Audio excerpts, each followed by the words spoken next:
temperature in the mid-60s. I think we're headed for the upper 80s on Wednesday and Thursday, and maybe near 90 for the first time on Friday with mostly sunny skies. The next chance of widely scattered showers on Saturday and showers and storms likely on Sunday. From the Blue Water Weather Center, this is Rich Thomas. Whether you're buying a home or auto or consolidating debt, CB&S Bank's personal loans get you where you need to go. Go to cbsbank.com to find a location near you or apply online today. All loans subject to credit approval, member FDIC and equal housing lender. 1819 News. A Dothan school was hit by severe storms that came into the state on Monday and caused a lot of damage to the gym and library. Dothan Preparatory Academy as well as Pass Academy are going to be closed for the remainder of the week due to parts of the school's roof also being damaged. 5 students were injured as a result of that storm. No one is allowed back into the school to retrieve their personal items until structural safety is determined. The National Weather Service will be on the ground to determine if a tornado hit that facility. I'll be back with more Alabama stories after this. Did you know that 70% of people experience a potentially traumatic event in their lifetime, and that 6 out of every 100 adults face PTSD every day? Help us bring hope to these survivors by signing up for your Alabama Distinctive PTSD Awareness License Plate today. The great thing is you can sign up no matter when your current plate renews, and the first year is complimentary. All you need is your VIN number on hand. Drive awareness, drive hope, and customize your plate today at atease.org. That's ATEASE.org.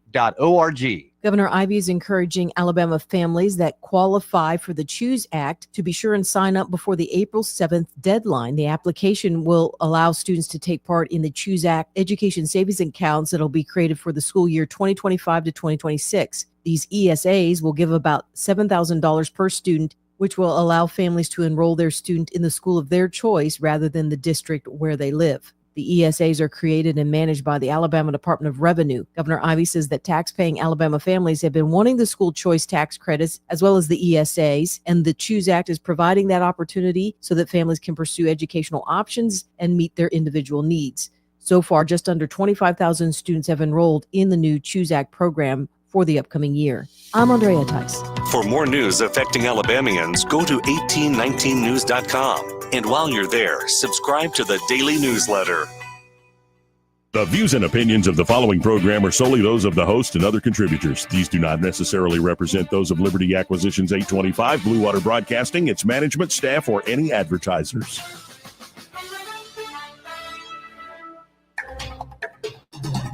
It's time for Montgomery's conversational radio show. It's news and views on News Talk 93.1 FM. To join the conversation, call 272-9228. Condemning politicians uphill and down dale for many years as rogues, vagabonds, frauds, and scoundrels. I sometimes suspected, like everyone else, I often expect too much of them. Joey Clark. Welcome into the program. Beautiful day here in Montgomery, Alabama after a stormy Monday. Feeling good. I'm feeling strong.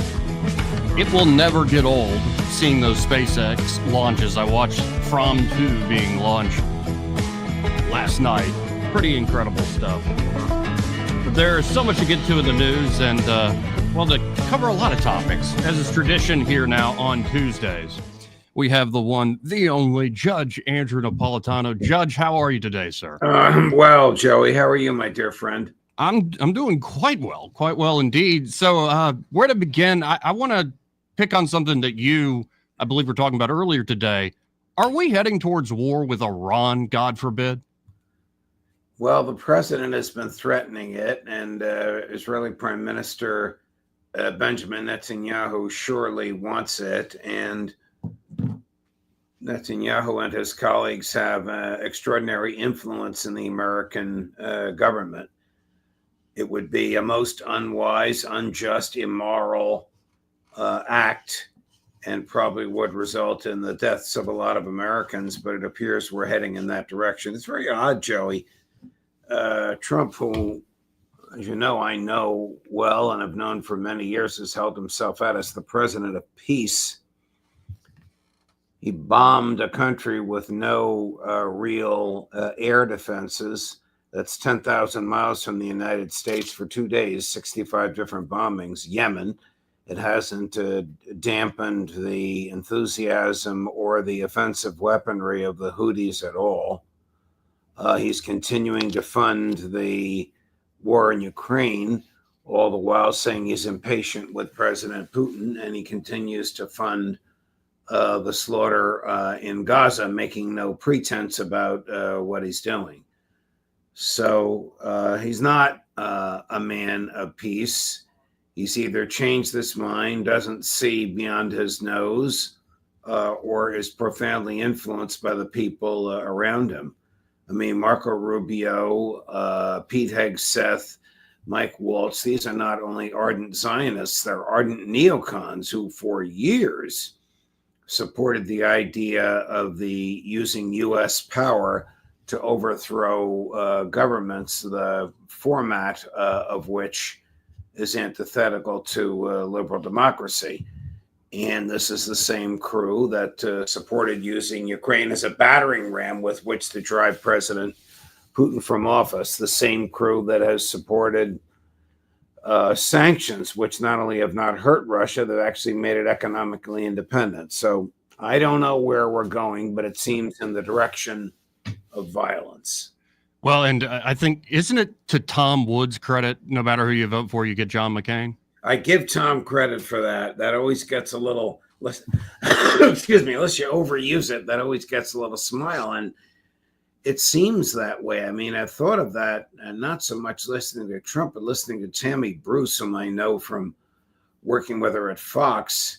She's the new Matthew Miller.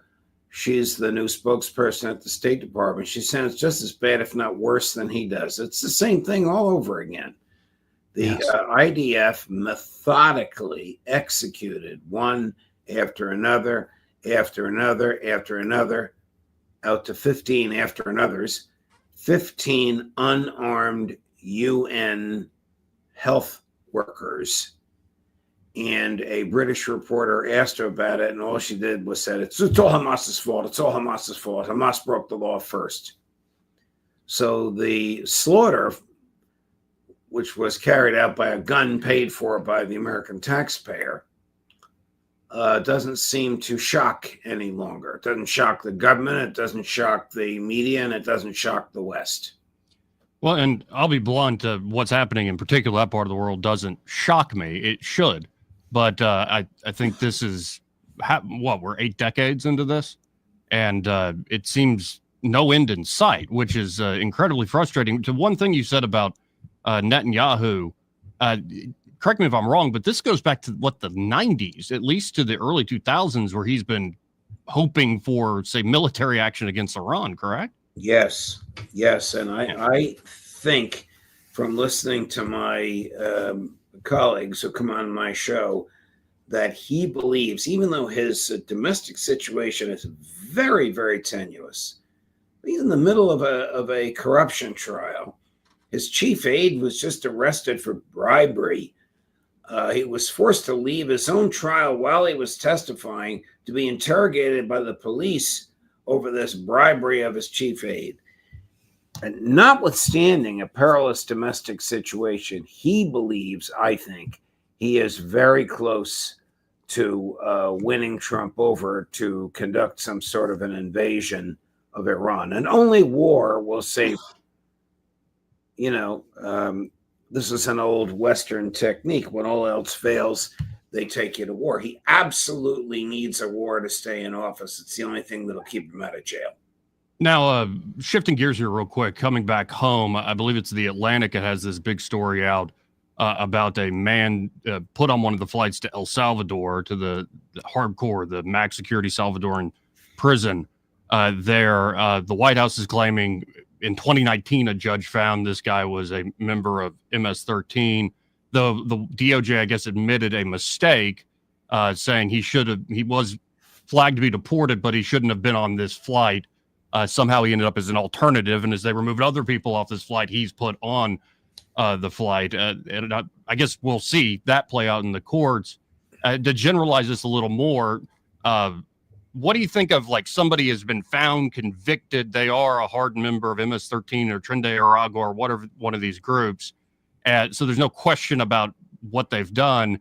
Do you still think it's appropriate for them to be sent to, say, El Salvador with an agreement cooked up by Marco Rubio? Oh, absolutely not. The Eighth Amendment prohibits cruel and unusual punishment. These people are being kept in jail cells the size of a casket with no hope for relief. And now we know there's a guy there who's totally innocent.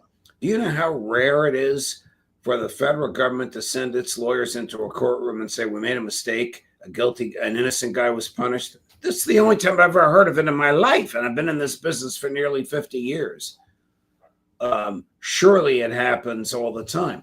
That's why we have a Fifth Amendment. That's why we require due process. That's why before anybody's liberty is lost, whether it's the liberty of an alien to stay here on a green card or your liberty to have a driver's license, you get a hearing. The government has to prove fault. When the government can just swoop or sweep people up, when the government can approach you on a street corner by masked men, and the next thing you know, you're in Louisiana. This is not the United States of America, and the government doesn't take the Constitution seriously. These are dangerous and perilous times, and they won't stop with foreigners. It will go to other people whose speech trumps benefactors' hate and fear. And could this come, down the road? Trump's not president. This sets a precedent that anybody could use. The Republicans are complaining that federal judges are enjoining Trump when they rule that he violates the Constitution. They would be cheering if Harris had won the election. They should be very careful what they ask for. You want to emasculate federal courts? Be careful what follows Trump. Well, and we'll see that play out. I know there's an emergency request, I believe, the White House has put in for the Supreme Court to hear a lot of these lower court decisions. Your sense of the high court there, the Supreme Court, do you think they want to actually take on these questions and do it swiftly, or they're going to more let it play out?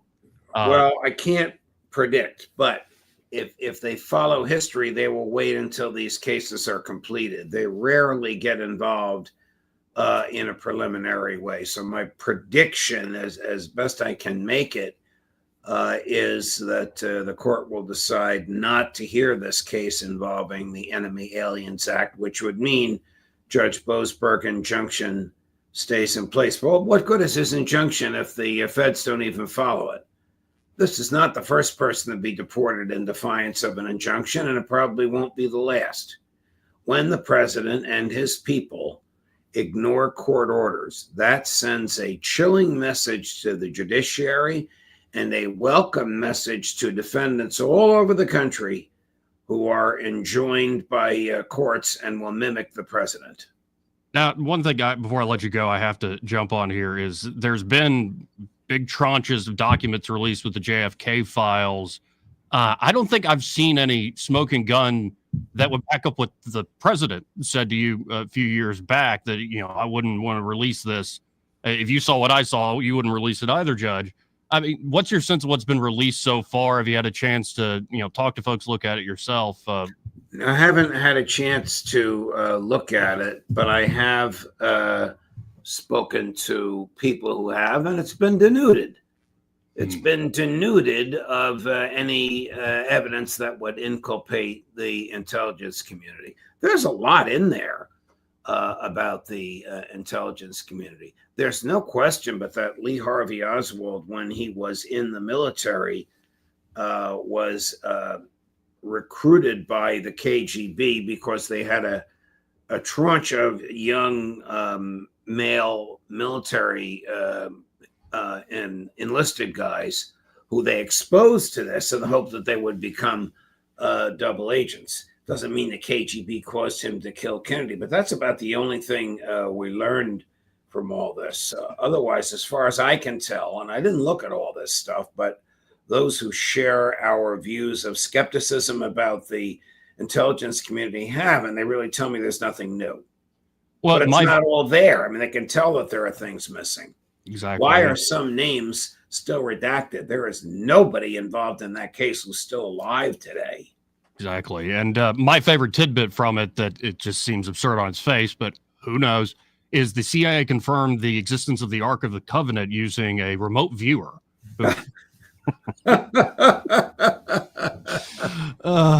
Wouldn't surprise me. Oh, if they actually found that thing, maybe we got a whole new thing to talk about. Well, I appreciate your time as always, Judge. If folks want to check out your program, or just in general what you're talking about, think about. Oh, I just finished an interview with Colonel McGregor, which I think you saw. Yes, sir. Yeah, and at 2:00 Scott Ritter, at 3:00 Colonel Karen Kwiatkowski. So it's a heavy hitter day for me. That's Judging Freedom, folks. I tend to watch on YouTube, wherever podcasts are available. I appreciate it, Judge, as always. God bless, sir. Pleasure, Joey. All the best to you, my friend. Again, folks, that is the one, the only Judge Andrew Napolitano. Always appreciate his time here on the program. Real quick, this part of the program brought to you by Pest Pro Services. And there at Pest Pro, Ashley and that fantastic team are ready to help you with any and all of your pest control needs. Get them as part of your team helping to take care of your home. If you don't want nasty surprises in the kitchen, like, why are all these cockroaches here? Why are all these spiders? Especially as it gets warmer. As somebody who, I think, wasps are the bane of my existence, as it gets warm, you want them to come check if a wasp nest is developing in a place you don't normally look, up in the corners on your porch or in the, the overhang of your roof in the backyard. No, you got to have Pest Pro on your side to stop anything like that. And God forbid you have something like termite damage.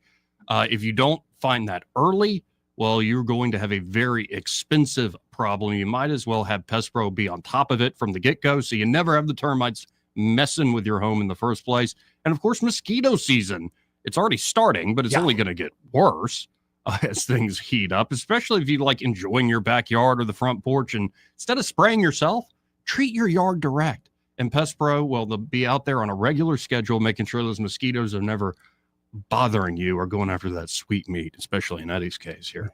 Y'all check out Pest Pro Services today. You can always go to ppsriverregion.com or just search Pest Pro Services on the Book of Faces, or just call them direct, 265-9990. That's 265-9990. When you want to know, call a pro, Pest Pro Services, and be sure to tell Ashley and that great team that Joey and Eddie, those fellas on the radio, sent you. Eddie is here, as is Byron Sheehy. How you gentlemen doing today? All right. The same. The same? Yeah. It's all right. Just all right. Yeah, it's okay. Yeah. I saw you before you woke up this morning. No, I saw you. I didn't go to sleep last night, so nah. Yeah. Oh, well, you went to sleep a little bit. You went. Oh, wait. Were you sleeping with, like, not sleeping? None of your it was business. fake sleeping. Oh yeah. Business. No, but I saw you while I was interviewing the judge. This is why I asked that. Instead of getting tied up in, and we'll play clips, the White House reaction, the back and forth that's been on Twitter over this one guy. But that's why I went to the extreme. Say it's clear as day. It's an MS-13 member who's done heinous things. They've been convicted. They've been put up for a deportation order. Like, all the boxes are checked. Should we send them there? And of course, I saw you go, we shouldn't? No. I was thinking more along the lines of, those to me are more common sense. It's the ones that they don't have all the boxes checked. Right. The student at Tuscaloosa, the Iranian. Yeah. Yeah. I mean, hopefully due process is a thing for everyone over here. Yeah, it is. But I guess in that particular case, that was a green card revocation, right? Or a visa revocation from the Secretary of State directly. I didn't know it was the Secretary. Yeah, and that's what Rubio's done. I think it's over 300 something folks have had their green card / visas revoked. Bye-bye. You can understand the confusion when there's this many deportations. Oh, yes. Yeah. Yes, and in fact, I don't think this guy that the Atlantic's talking about was actually deported under the Alien Enemies Act. It was just a regular deportation flight. That might have been the eyebrow raise. Because I was trying to connect the MS-13 to the Iranian part. Well, and that prison down there is hardcore. Now, if I had an hour with the judge, I would get into this thought experiment. Because there are moments when things are so bad in a situation. Thank God it is not that way in this country. But think of El Salvador 10 years ago, 15 years ago. Oof.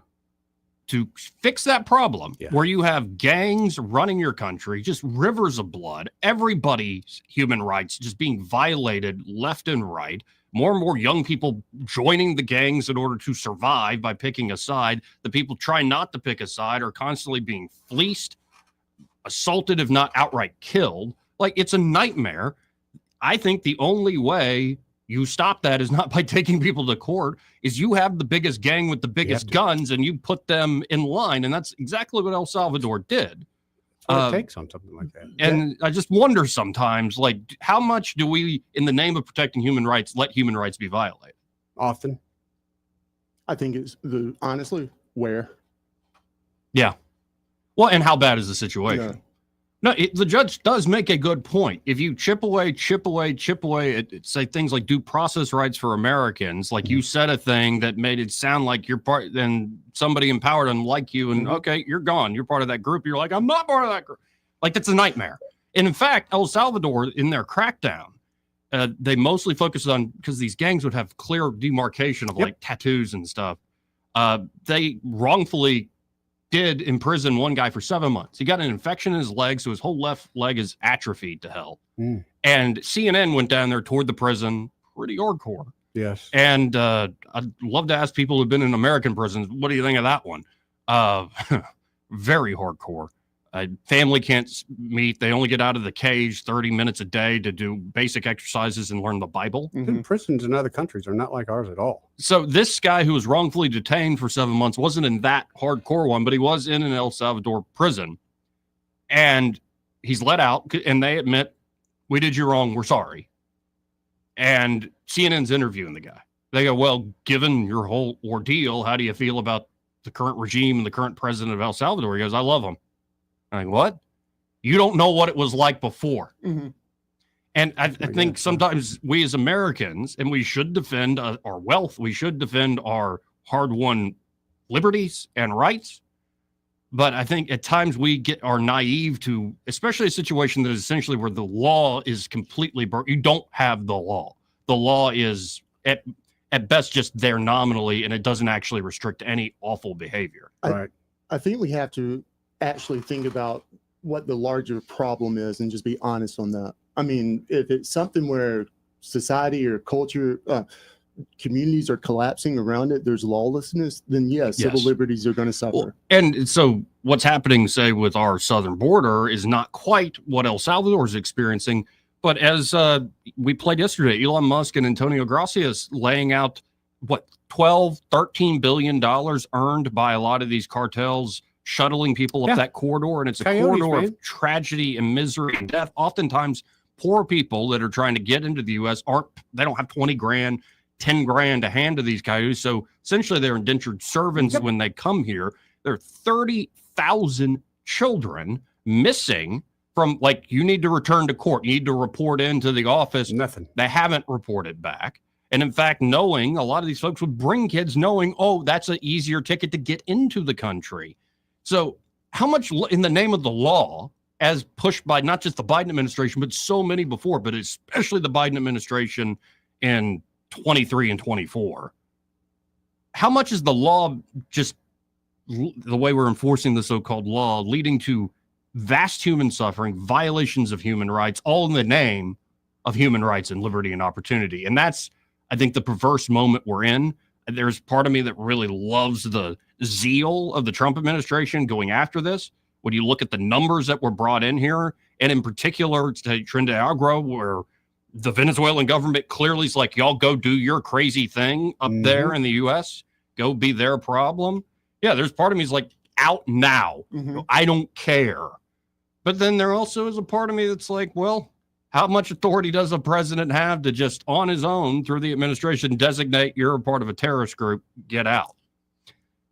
So it is a balancing act in many ways.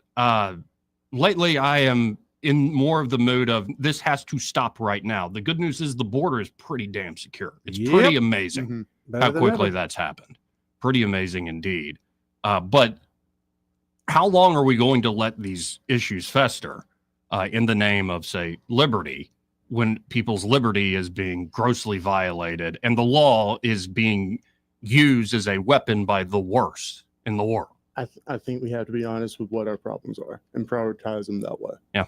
And if people have a problem with it, sorry, that's just the world we're in right now. Thank you. And you can have your, subjective truth and all that sort of stuff, but here in reality, here are the issues we're dealing with. And on the geopolitical front, I view it this way. I think Trump really does want to make peace. In fact, I watched that whole Colonel McGregor with Napolitano as I was, getting ready today, had it on the background. And even McGregor's like, no, he does want peace. I know the man. He really does want it. And well, he doesn't seem to be showing it. But it's like, okay, look at Russia and Ukraine. Doesn't look like Zelensky and the Ukrainians, or certainly Putin and the Russians. Putin and the Russians seem to think we have a very strong hand here. And we're going to continue to press our advantages. Why should we make peace when we can gain more of what we want?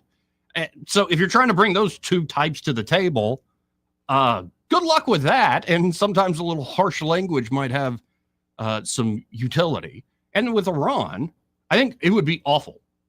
There's a lot of confident Americans out there, maybe you certainly know more than me when it comes to our capabilities militarily. Like, yeah, let's take out these Iranian facilities. How long, though? It's not just Netanyahu. How long have we heard American officials say, let's bomb Iran? But I always wonder, okay, what happens after that? That's always a question, Joey. I mean, there's not any doubt in my mind that we can win, the first phase of the war. Yes, win easily. Victory. 20 years down the road, what are we doing after that? Yep. Yes. What's the plan for 7 years after that? Yep. And yet, there still might be some wisdom in showing strength, threatening them, putting a squeeze on them, while at the same time, and they'll yell, the U.S. and Israel has always hated us, and we'll strike them back just as hard, yada, yada, yada, yada, yada. Trump's like, you will experience fire and fury like never before seen, yada, yada, yada. And the whole time, this is the public stance, they're back channeling. I'm pretty certain they're back channeling right now. So I think the peace aspect of, will he be a peace president? Let's not treat Trump like Barack Obama and give him the peace prize, Nobel Peace Prize. Well, Trump will never get it anyway, even if he does bring about peace across the whole world.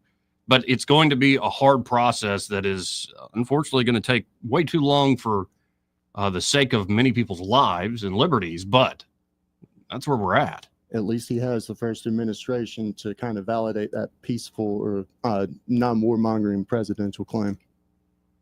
272-9228. We do have to hit another break here. All these breaks I have. I'm tired of all these breaks, Eddie. Can't we just do a 3-hour show with, well, wait, how do we get paid? I'll get paid. I've been asking myself that question for many years now, Joey. Welcome to my world, Joey. We need some affiliate We need programs. some paying gigs, man. Yeah, we need some affiliate programs. Or some right. stamps. Some affiliation. Stamps? Some coupons. Coupon. Oh, like the little book you would sell? Oh, man.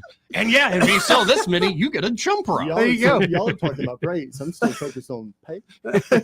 I remember those little coupon books. Oh, yeah.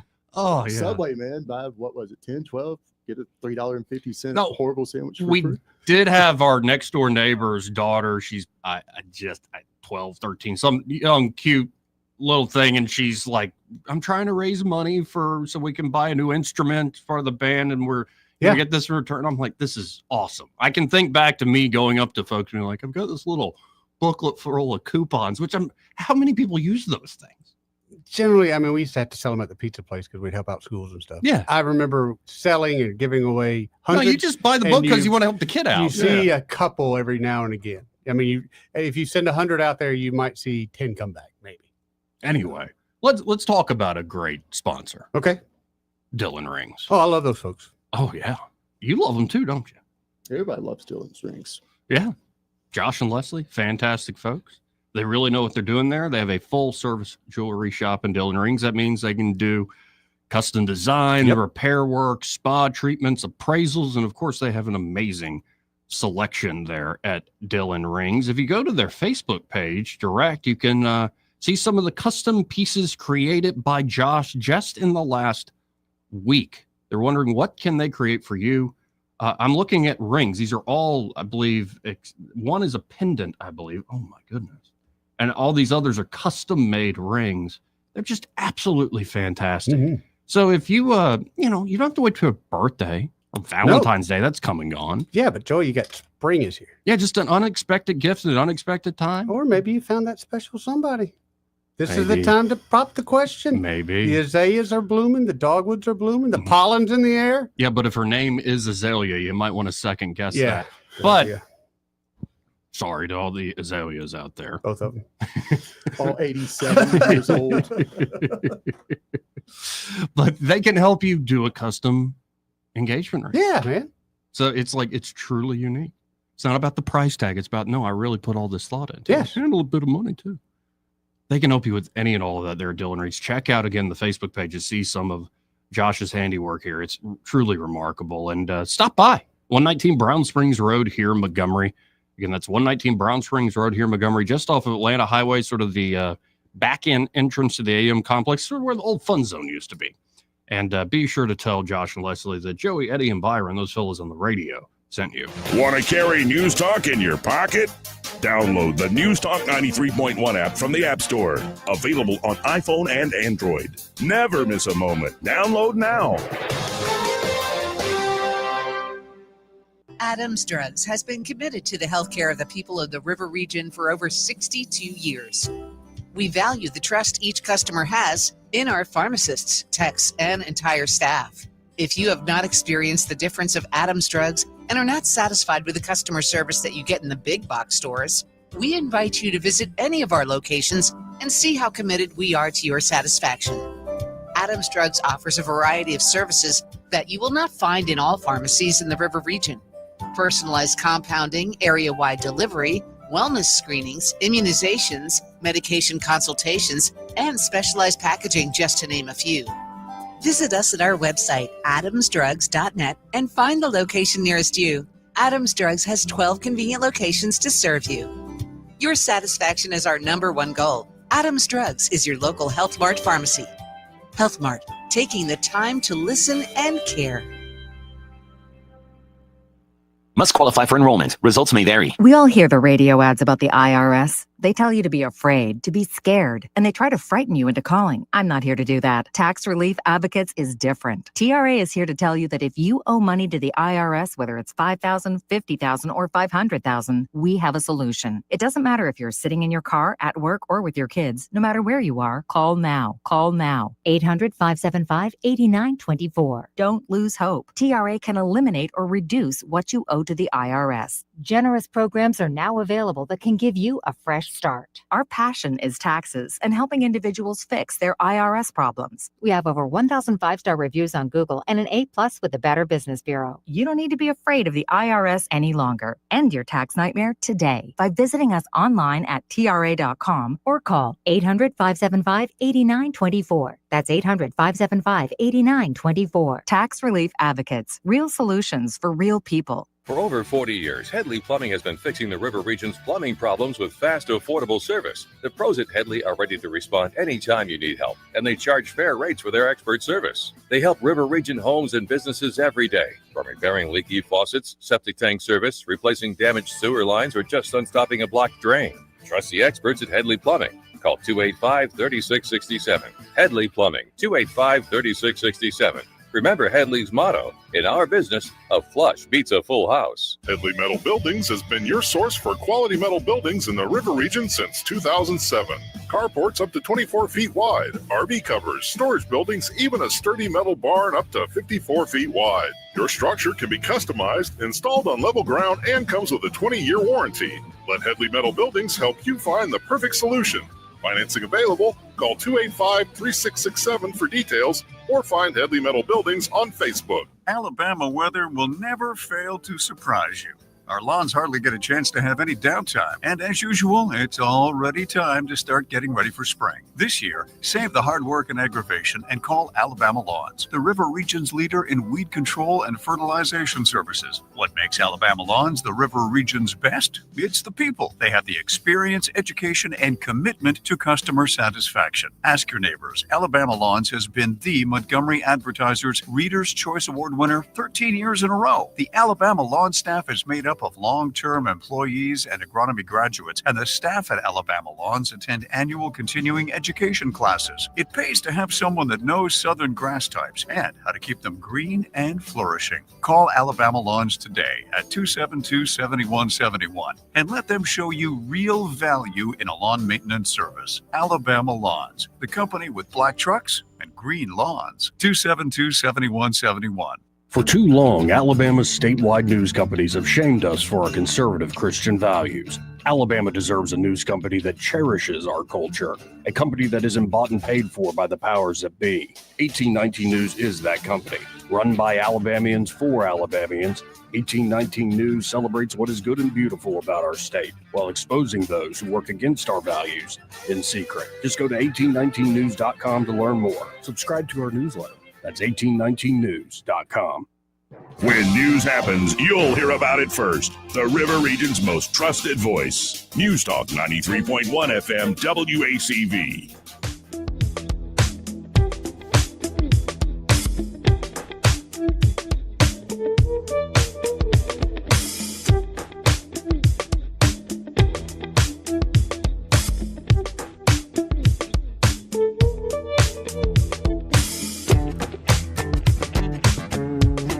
Joey Clark.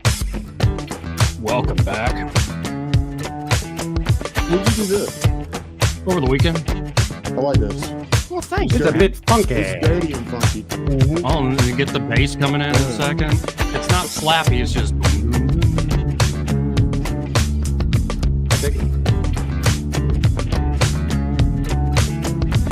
Welcome back to the program. Yeah, over the weekend, just made a little thing. Now, as promised, let's go to the press secretary. She had a busy job today. Yeah. Reacting to the story in the Atlantic, where, I mean, if you read the headline, it's like we just threw a hapless father of three, like, into an awful hellhole of a prison for no good reason. No reason at all. No good reason. It's just cruelty. Misidentification. Right. It's just cruelty and like the White House being too overzealous. Well, and we all knew this game was coming, by the way. On the deportation thing? Yeah, just been waiting. You have to be like literally perfect, or they will find one example and blow it up into this is why this is a terrible idea. Bringing in millions of people, great idea. Giving them social security numbers and benefits, great idea. What's that number up to now? I don't know the exact number, but it's absurd. That presentation that Elon and Antonio Gracias did, woo! It's still catching traction too, which is good. More and more people are catching that. But here is Caroline Leavitt, the press secretary's first bite at the apple of this, taking on the corporate media. Let's listen in. First of all, the error that you are referring to was a clerical error. It was an administrative error. So I had that right. Oh, yeah. The administration maintains the position that this individual who was deported to El Salvador and will not be returning to our country was a member of the brutal and vicious MS-13 gang. That is fact number one. Fact number two, we also have credible intelligence proving that this individual was involved in human trafficking. And fact number three, this individual was a member, actually a leader of the brutal MS-13 gang, which this president has designated as a foreign terrorist organization.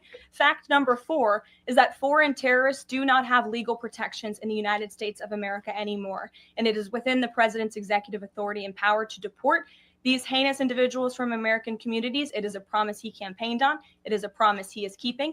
And every single person in this room should be grateful for that, considering especially MS-13 is very prevalent and prominent here in the District of Columbia, in Maryland, and in Virginia. And the president, the attorney general, everyone who has been involved in these operations is focused on eradicating these criminals and terrorists from our communities. Strong. So what you strong? Strong. Think it's strong? No, it was pretty strong. It's all right, but don't you remember all the admin errors made in the previous administration, like weekly, especially if there's a whistleblower or someone to be doxxed? Do you remember all that? And they'd say, oh, I'm sorry, that's us again. We sure made a mistake. No, and I was trying to look in because this is breaking in real time this morning, where I'm like, okay, how does this actually all play out? And it does look like it was this guy he was set for deportation and he was made an alternative on the manifest of this flight. And they did, for other reasons, remove certain people off that flight. And since he was the alternate, there you go. They put him on there. This was an MS-13 member. Yes. Nothing else. Right. Past- That's past exactly right. that, It shouldn't matter. alternates, It starts and stops right there. Alternate, I don't care. Yeah. You know, Starts and stops. lost rock, paper, scissors. He's on the next flight. Yeah. Don't matter. Well, here's a little more Caroline Levitt defending herself because more follow-up questions came from the Would like press. to point out that if you just saw the headline from the insane failing Atlantic magazine this morning, you would think this individual was Father of the Year, living in Maryland, living a peaceful life, when that couldn't be further from the truth. They didn't even mention in the title of that article or even in the first paragraph that this individual is an illegal criminal who broke our nation's immigration laws. He is a leader in the brutal MS-13 gang, and he is involved in human trafficking. And now MS-13 is a designated foreign terrorist organization. Foreign terrorists have no legal protections in the United States of America. And this administration is going to continue to deport foreign terrorists and illegal criminals from our nation's interior. Maybe we're looking at this wrong. Yeah? We did our part to get this gentleman halfway back home. We weren't able to get him all the way there. We did our part. Yeah, we were trying to get him all the way home. Yeah. But it just didn't work We out. got him halfway to El Salvador. Well, and of course, the press kept pushing at her. By the way, the press is very upset with, she's like a female Trump. Just the way she uses words. Now it's kind of great. Like she's straight up Trump buzzwords, which is, well, you see why she's got the gig. But they're very upset with her, the White House press corps, because they're going to change up the seating arrangement in the White House press briefing room. They're going to make them all stand? They might put NBC News and ABC News in the back row. And that is a heinous violation of all the rights of man and going back to the Magna Carta. They're so old. How are they going to be able to hear it? They should make them do lottery picks every morning. Maybe you're in the front today. Yeah, Maybe you're in draw the back. lots. Yep. Whoever gets here first. First come, first serve. Oh, crap. Who invited Alex Stein, Primetime 99? Exactly. Him on a blimp, really? This is how fun this would be. He'd be there every morning. He'd be first in line every morning. Who's a big barstool guy? Like all of a sudden gets in the podcast He'd be right chair. there. Yeah. Jack Mack, he'll be there. Was it Big Cat? Oh, big. Yeah. But Jack Mack, he's their news guy. Oh, he's their news He guy. really will be there one day. I guarantee it. It's strange. So they kept pressing Levitt on this. Let's see her defend herself. And let me tell you why we've made this commitment. MS-13, may I remind each and every one of you, is a brutal and vicious gang. They raped and strangled a 20-year-old autistic woman to death in Maryland. They hacked 4 people to death with machetes in a park on Long Island. They have kidnapped, sexually tortured, and shot a teenage girl in Texas after she insulted them, allegedly. Killed and mutilated a 17-year-old girl in Virginia, stabbing him 16 times and cutting off his hands. They beheaded and cut out the heart of a man in Washington, D.C. They raped and murdered a 13-year-old girl in California. They sex trafficked a slew of young girls, including one who was just 12 years old. Raped an 11-year-old girl in Brooklyn while her brother was in the room. Sex trafficked a 13-year-old in Maryland and Virginia, miles away from this White House, even beating her 26 times on her backside with a baseball bat. Pressured homeless New Yorkers to undergo unnecessary surgeries such as spinal fusion in order to bolster their fraudulent lawsuits. These are vicious criminals. This is a vicious gang. And I wish that the media would spend just a second of the same time you have spent trying to litigate each and every individual of this gang who has been deported from our country as the innocent Americans whose lives have been lost at the hands of these brutal criminals. We maintain our position, and very strongly so. Hey, let me ask you this. That mistake of him being shipped over there, that hurt any American? No, not really. Right, And right. again, the But mistake fact was when he came over here, administrative. when they came over here, that was. But here, what bothers me about the left's lack of sincerity on this is if you are going to have a bleeding heart, you can't have everybody coming over. If we're going to take all the people fleeing the gangs with open arms, you got to at least draw a line in the sand there and say the MS-13 members can't come over or definitely don't have any rights once they get over here. And we kick their asses out. Excuse my language. Well, no, it's warranted. It's warranted. Now, there is a certain part of what she just described there. It's like rage, wrath. Like it's a fundamental human response to this. If you have any decency or any moral sense, I don't even care where you get it. If you have any moral sense whatsoever. And when you look at how the cartel problem has festered over the last few decades, you're talking about guys that, like, I can't believe I'm about to say this, a normal serial killer would be like, those guys are crazy. Yeah. Like there are hitmen out there. There are And what happens is young boys at like 12, maybe even younger, but like at a young age get inculcated into this. Like, when did you get your first kill? When did you? And it becomes demonic. It's a death cult, essentially. You know, I lived in Central America for a little bit growing up, and I think I've told you this story. We were at a flea market, bazaar, open air market, whatever you want to call it. And I saw a bunch of kids slightly older than me from, 14 down to 4 years old. And they were street urchins, just homeless, no one caring about them. Mm-hmm. I looked at my mother, I was like, Mom, where are these kids' parents? And she looked down at me and she said, baby, I want you to remember something. Not everyone has it as good as you do. Mm-hmm. These kids, 3, 4, 5, 6 years old growing up in this, they probably had their first act of violence well before their teens and had to survive. It's that horrible down there. So, I get the people wanting to flee part, but the violence, no. That's well, and this is what I meant earlier by manipulating, the worst of manipulating the law, is that because we provide so many, say, days in court and due process and the process, there are a lot of the worst that will abuse that. And in fact, they'll take things like asylum and use it for themselves. Mm-hmm. The very folks you're trying to run away from are being granted asylum. Yeah. There's just so many cruel twists of fate to all this. But hey, we got another break. You and your breaks. It's not my fault. The union all of a sudden? It's not my fault. Gotta take a I break. thought you were a union Y'all man. can get back together. I am for certain jobs. No, for certain jobs. Certain jobs. Certain jobs. You can get back together after the Oh, no, you should have heard this guy yesterday. He was trying to build me up so he could just bring me down. Well, that offer went up to $35. He's trying to be like, oh, Joey wants to fight Troy Carrick. No. Not Joey fight. could handle it. Joey could pull it. No, I could not. Spar. Just spar. I'm not looking to spar. What's the roll with him I'm a not little bit? looking to join. I'm lurking. I saw you before you woke up this morning. But I'm not looking to join special forces. I'm not looking to be, I thought you wanted to feel for that, Just, What, did you turn into Will Ferrell in The Ladies' Man? Never know how it feels to get a man. That's right. I thought you wanted to roll around. No, Somebody right. to take you. I'd go to someone other than the trained military killer. I said we have What to. was her name? We have to hit a break. He may not know whether he's coming or going, but whether you're going to work or coming home, Greg Budell is there. Mornings 6 till 9 and afternoons 3 till 6. Only on News Talk 93.1 FM WACV. The Rich Thomas Weather Network, brought to you by Montgomery Paint and Body. From little fender benders to total body repair, MPB will fix it good as new, maybe better. For 4 decades, the Turner family has been getting you back on the road. Call 279-7325. Rich Thomas Weather.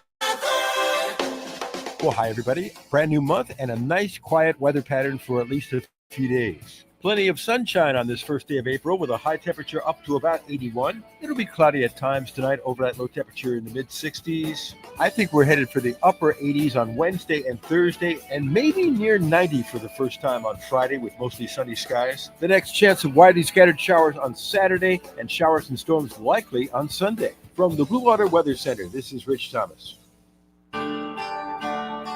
What's your biggest investment? More than likely, it's your home. So treat it that way when you hire a painting contractor. At PBS Painting, there are no gimmicks, no $99 specials. Just quality painting and someone who treats your home with the same respect that you do. At PBS Painting, we have been painting for years and look forward to many more years to come.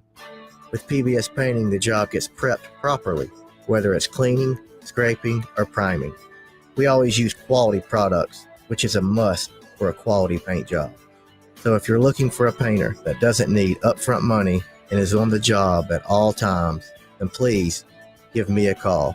Scott Bowers and PBS Painting, 294-5122. That's PBS Painting, 294-5122. Look at some of our work on Facebook at PBS Painting Montgomery. Hello there, this is Dr. Sam, account executive with Blue Water Broadcasting. Why should you advertise with us? Well, radio is the #1 reach medium, and it's everywhere, in cars, offices, homes, gyms, and even in stores. radio advertising can efficiently get your message across to a large number of people. Contact me, Dr. Sam, by going to bluewaterbroadcasting.com to find out more. Blue Water Broadcasting, local folks helping local business. Is your business feeling the heat of cyber attacks? Tired of worrying about ransomware, data breaches, downtime, and employee mistakes? GTI Managed IT Solutions has been your trusted partner since 1999, safeguarding and supporting businesses like yours from the ever-evolving threats in the digital world. GTI, your peace of mind is guaranteed. Call us today at 819-4650 or visit gtinow.com. The premier place the River Region turns to for news, weather, traffic, and opinion. News Talk 93.1 FM WACV.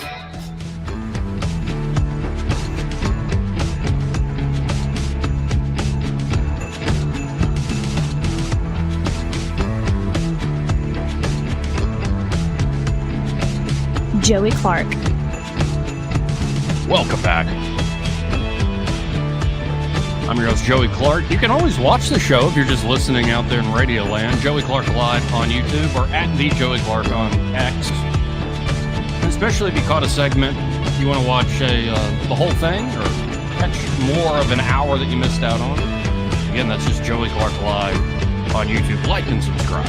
Smash that like button or all the other things people might say. Thank God I'm not alone today. Eddie Bailey, Byron Sheehy here in the studio with me. What's up? Never alone, Joe. That's true. Now, it's a little bit of a palate cleanser from all the talk of criminal gangs, and we're seeing breaking in the news. A truck has hit multiple pedestrians in Boston. It's one of these big rider vans. Hertz or something? Yeah, Hertz vans, yeah. Ooh. As I was telling you, I was there, last year about this time, and it's a very walkable city. Actually, it felt like an old, proper lives-in city, though. So I'm walking around with the guy who invited me up there, who's in commercial real estate appraisal. Mm-hmm. He was pretty good. He does all right. It was a fun trip. We went to all the nice He's spots. an appraiser? No, at this point, he's giving away all his secrets. He's kind of like a middleman between property owners and appraisers. He just connects people now, and he's a vice president or something. That's good. That's good. That's a good gig. Yeah. No, and so I met him at the financial district. He's got all this nice parking spot downtown, all this stuff. It was fantastic. But as we're walking around, he's like, "Yeah, see that beautiful building, that scraper right there?" I'm like, "Yeah, yeah, that's 70% empty." Oh wow! And like he's just pointing out buildings like a lot of residential or commercial. All commercial, all these old commercial man. skyscrapers in the heart of the city. He's Working like, from yeah, home. that's 70% vacant. That's 40% vacant. Like we got a big problem here. Yep. And so having walked around those streets, I don't know exactly where that is just from that helicopter cam, or drone cam. I almost made a very insensitive joke. Oh, glad you didn't. You've There's been reading too many dad jokes. What are you laughing about Joey's hat and the There old was Boston thing? there was a sort of telltale sign as to what part of the city. Oh, yeah, I think I saw it too. But as a palate cleanser, this doesn't have any audio to it, I don't believe. Well, oh yeah, they have pleasant music with it. These are the first shots of this. Is it launched last night. I watched it live. It's the From 2 mission. They're going over, they're orbiting the pole. So these are the first shots from space of the polar regions. And this isn't even, you see that thing right there, that big bubble? Can't remember the name of it. Yeah. But the hatch opens to where they can almost like sit inside of that thing to where it's like you're just floating in space, but you're protected. And so the idea is one of them is a professional photographer who's up there. And through that is going to be taking magnificent shots. Apparently 22 different experiments they're going to be conducting in over 4 or 5 days. Kind of looks like I set my drone down on the floor. Yeah. Dust balls rolled by. Really, that doesn't look like they're sailing above the earth. Are you really this much of a retard right now? Just saying, you're the rude, buddy. You there? There's no such thing as CGI. So like these astronauts talking about also flying missions for SpaceX are just lying about it? I didn't say they're lying. I just didn't say they're being completely truthful. So you don't think there's something orbiting the Earth right now? Yes, I do think there's something orbiting the Earth. Come on. I have no idea. By satellites. What's the moon made of? Cheese? Blue cheese. Yeah. Blue cheese. Mold. See, this is what I've had to deal with. I don't know I've been going through like a space renaissance. Well, I would take it back. In the fall, it turns to cheddar. Did you get that? How does that work? I don't know. It's no, not seriously. magical. Is it alchemy? I really don't know. Something magical. Time of the year change. Just hold your mouth right, son. Yeah. It turns to cheddar. Mm-hmm. But then it goes back to blue cheese. What do you pray to the cheese gods and? Hey, no. Goodness gracious. But I've been dealing with this. Like I love this. And by the way, it never gets old. Watching that launch last night, like it's really intense, was it not? Does not get old. Yeah, No. It's intense every time because you're like, how are they pulling this off now on a regular basis? I believe that was like the 8th or 9th flight.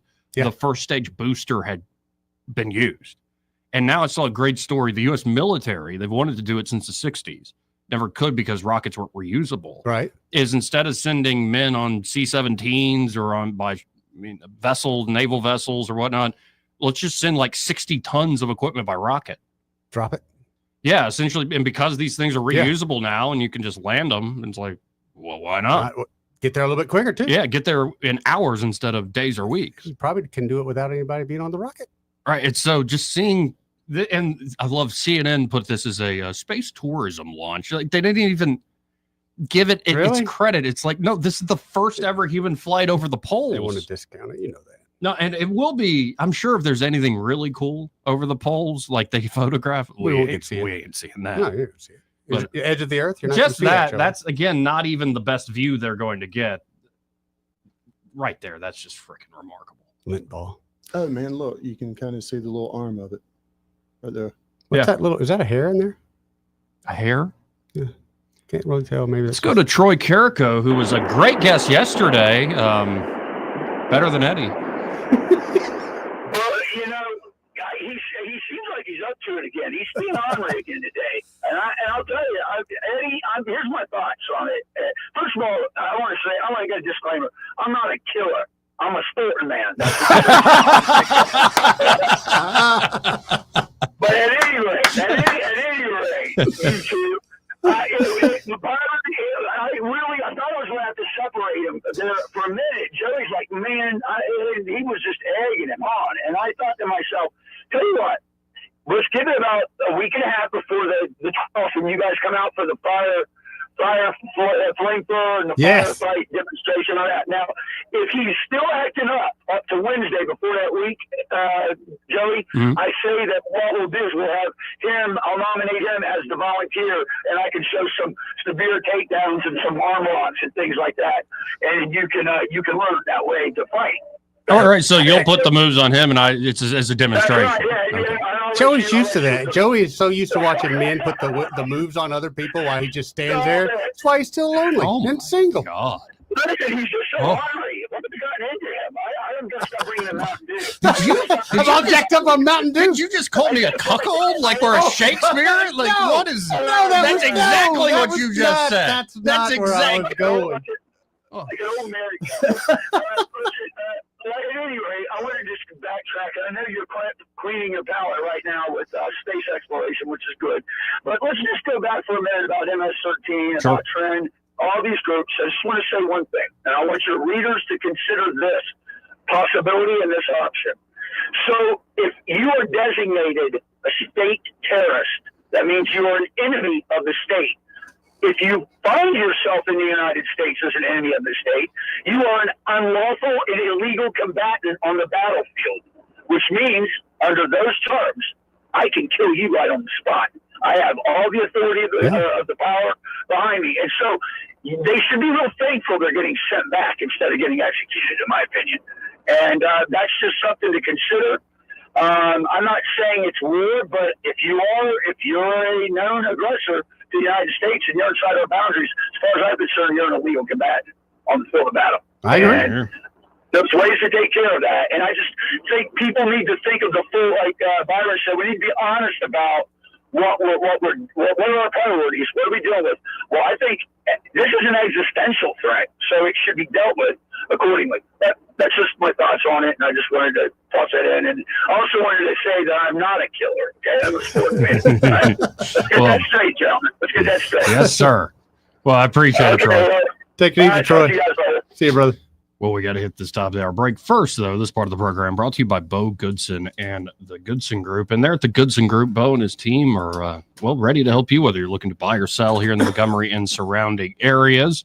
And not only if you're looking to buy or sell a home or property, they also have management services available should you want to rent out your home. Great idea in this market to convert that home to, say, a rental property. But it can be a pain in the butt to manage yourself. Why not for a reasonable fee? Have Bo Goodson, the Goodson Group, do it for you. And then, of course, the crown jewel there is the Bo Goodson Real Estate School, one of the most highly acclaimed real estate programs in Alabama. It's because of Bo's 50 years of experience. He's been through it all, the good, the bad, and the ugly. He'll teach it to you direct. And the proof is all the folks who have graduated from the Bo Goodson Real Estate School, gone on to be very successful private players in the real estate market or fully licensed real estate agents. So y'all check them out today. That's the Goodson Group. You can always go to thegoodsongroup.com or give them a call at 551-0225. That's 551-0225. Bo Goodson and the Goodson Group, great sponsor here of the program. Broadcasting from the Riverside Chevrolet Master Control Center, this is WACV Cusada, News Talk 93.1 FM. When it's Chevy, it's Riverside. With SRN News, I'm John Scott. Employers posting 7.6 million job openings in February. A sign the job market is slowing but remains healthy. The number of vacancies down slightly from a revised 7.8 million in January and from an 8.4 million a year earlier.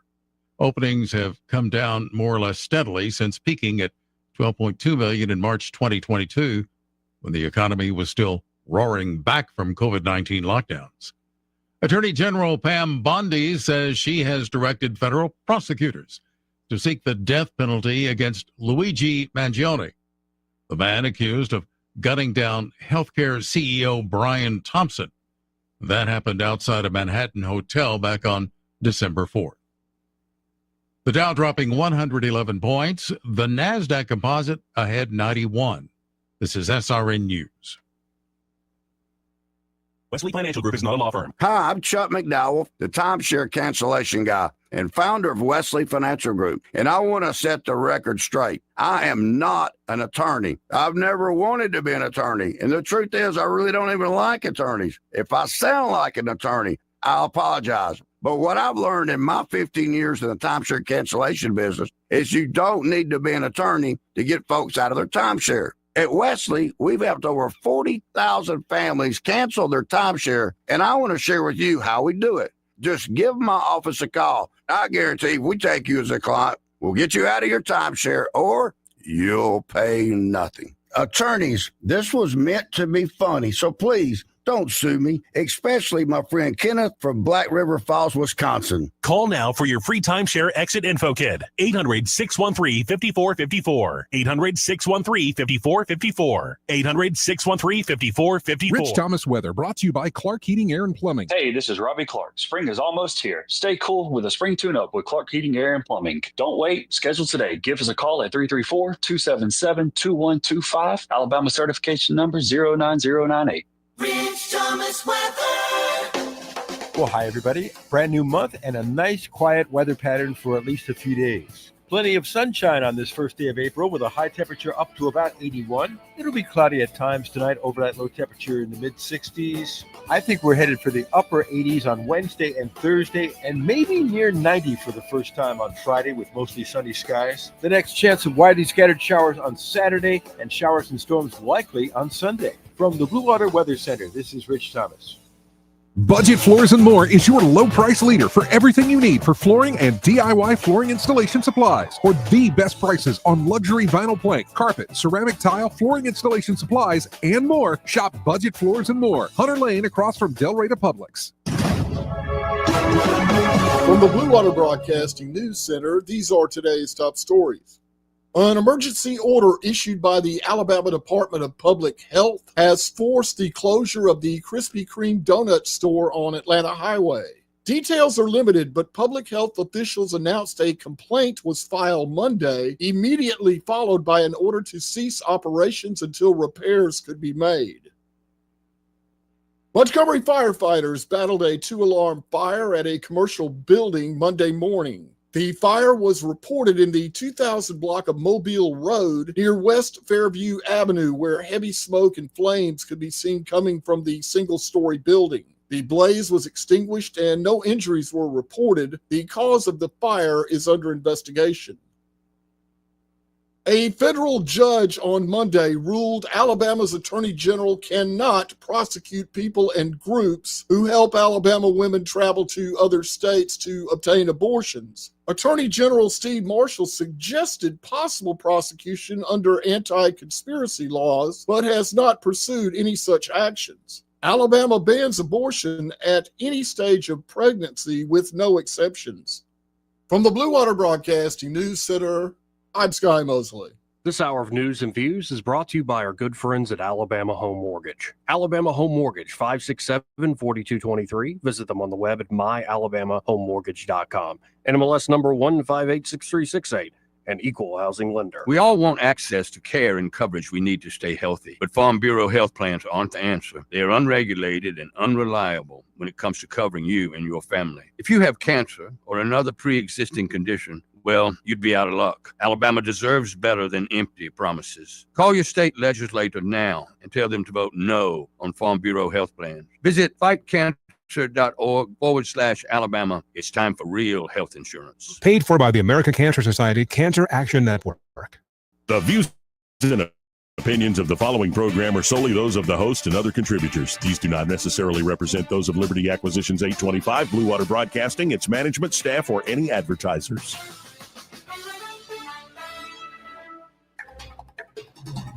It's time for Montgomery's conversational radio show. It's news and views on News Talk 93.1 FM. To join the conversation, call 272-9228.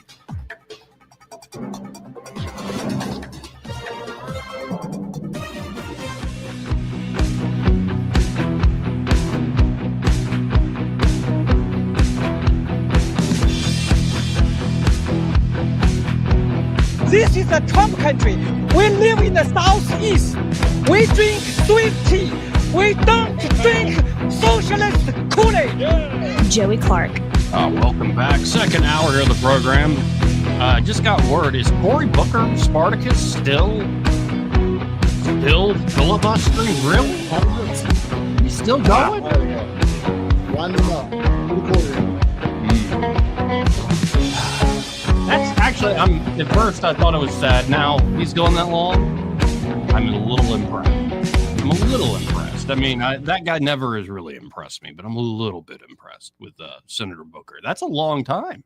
What, 15 hours? He's got a diaper on? It's like one. How do you do that whole with thing? a significant other. Wait, y'all said two things the same. You brought up a diaper. It's curious. 15 hours. I got to pee. I'm an old man. So maybe you don't drink water. Or you just sit there and dehydrate? Yeah. Go behind the podium, break out the jug. Yeah. That's what I'm thinking. Or you do the whole astronaut thing and you got the Who's the diaper. lieutenant governor? I think that was Wyndham. Yeah. Sorry, Mr. Wyndham or Lieutenant Governor. That's cool. Well, I didn't want to leave the floor. They're going to do a thing. He had business to take care of. Right. Gotta go. You gotta go. Gotta go. You ever had to do that on the road? Going back to what we were talking about earlier, priorities. So you didn't answer? He had two problems. Mhm. He took an assessment, letting the Democrats get away with something, or stand behind this podium and take a peek. Well, yeah, that's fair. That's fair. So you ever had to do that on the road? Yeah. In one of those? In a big styrofoam? I'm not trying to be graphic, but a Coke bottle ain't gonna work. So you got Good for you. I mean, I'm just Yeah, no, Coke bottle does not work. okay. Well, all right. I'm just that's it. Yeah, you have to go sometimes. Because if you do it outside and you get in trouble with the law, it's $400 and a minimum 4.5 hours in jail. Okay. And so you learned lessons from a friend. Yes. Mm. And you get a free picture. Yeah. And your friends will send you that free picture on a T-shirt. And you stop going to playgrounds for a really long time. You just let that be. Goodness gracious. Now, on this question of the judges, like these lower court federal judges holding things up, who's our favorite in the committee hearings? Oh, yeah, Senator John Kennedy. Yes. Who I believe taught constitutional law at LSU for a while. Mm-hmm. Like he's literally a constitutional scholar. And you're correct. That's not an opinion. He is by far the best. Oh, he's the best. I'm sorry, Coach. I'm sorry, Katie. I'm sorry to Rand Paul or anybody, Ted Cruz. Y'all ain't nothing compared to John Kennedy in this committee hearings. Yeah, it's just a fact. It's just fact. Yep. So let's listen in. Kennedy's going to be asking, I don't know who, about this whole, process. From a court enjoining the government in a way that goes beyond the parties to the case, but applies nationwide or in some cases universally to enjoin the government. Is it sometimes referred to as a nationwide injunction? Yes, it is, Senator. What's the statutory basis for a federal judge issuing an order that affects people other than the parties before the court? I'm not aware of a statutory basis, Senator. There is no statutory basis, is there? No, Senator. What's the United States Supreme Court opinion which interprets the Constitution in a way that allows a federal district court judge to do this? Can you name me that case? I'm not aware of one, Senator. There isn't one, is there? I'm not aware of one, Senator. Explain to me how this works. How can a federal judge issue an order that affects everybody else other than those in front of him or her? How is that possible? It shouldn't be possible, Senator, but district courts do it all the time. I think on the theory that the courts need to enjoin a federal policy from going into effect, and they often will enjoin it as nationwide, so all non-parties are protected by that injunction. I thought that if you wanted to affect parties who aren't in court, you had to file a class action.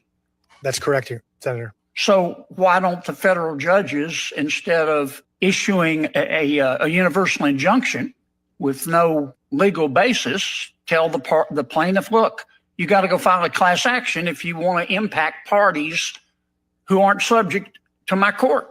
Senator, the Department of Justice makes that argument all the time in our briefs. I think in many cases, class actions would be inappropriate. They wouldn't, the plaintiffs couldn't satisfy Rule 23 to establish a class. So they couldn't? Correct. So they prefer to ask for a universal injunction? Yep. Yes. Does this encourage forum shopping? Yes, Senator. Not only does it encourage forum shopping, but also district shopping and filing multiple strategic lawsuits to find one judge that will enjoin a single policy nationwide. Now we're only halfway through this, but dadgum, he makes so much sense. Yeah, I love it. I love it. I love how people, I mean, he is the textbook example of Southerners talk slow, so we all have to be stupid, and he's the sharpest knife in the drawer. But he catches them every day. You would have thought by now somebody would say, hey, I know the trap this guy is trying to set me into, but they don't. Yeah, they in just front don't. of him is almost like fifth. Yeah. Fifth. Just, you got me. Exactly. You got me. Just whatever you Wait, need to do. you've been doing that to me? You've been trying to set a trap? No. I'm trying to set traps? No, Joey. Really? I'm a trap setter. No, you seemed pretty much to admire it. You were like, man, Kenny is reminding me of what I've been doing. Game recognizes game, Joey. You've been collecting I would information. say You setting game a trap. recognizes game, but I'm just saying I don't do that. You setting a trap? You can't see. He's taking notes. I'm not taking notes. Other Well, he people claims are. They're that's texting me real the estate notes. work and stuff. I don't know. I think he's been. Are you an informant? You work for the FBI? No. CIA? You dress like an agency agent. Not really. I do some freelance work, but I wouldn't think Freelance it's work. for the CIA or Freelance FBI. work, Yeah. I do get a check in the mail, and I don't know who writes the check, but that's just mainly for my drone work. He looks like one of those police CIA. Man, I wish I could be one of those. Remember, police especially CIA the agents. Pierce Bronson era of Bond, where the one guy he would always meet up with, Oh. whether in Russia or What was the Tom Oh, yeah. Arnold? Tom Arnold movie with the governor of California. True Lies. I'm Tom Arnold. Yeah, absolutely. I would love to be that Tom Arnold character. Yeah. Anyway, I think you're setting a trap. But let's go back to John Kennedy. Keep him your game at Myers game or whatever. If you have 5 lawsuits, a plaintiff, only one of those 5 cases needs to be successful. Okay, we've established that there's no basis in statute and no basis in Supreme Court precedent for universal injunction. How about a common law? I mean, universal injunction is basically an equitable remedy. Did this exist in common law courts in England on which our law is based?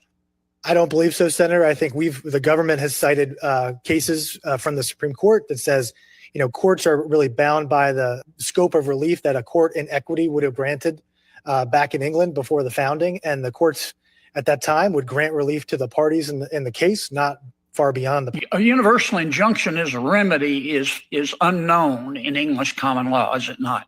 I haven't done the research that far back, but I'm not aware of I have. It's unknown. It wasn't part of equity. Only about 27 universal injunctions were issued in the 20th century. Does that sound about right? That sounds about right, Senator. But 86 of them were issued against President Trump in his first term. Is that correct?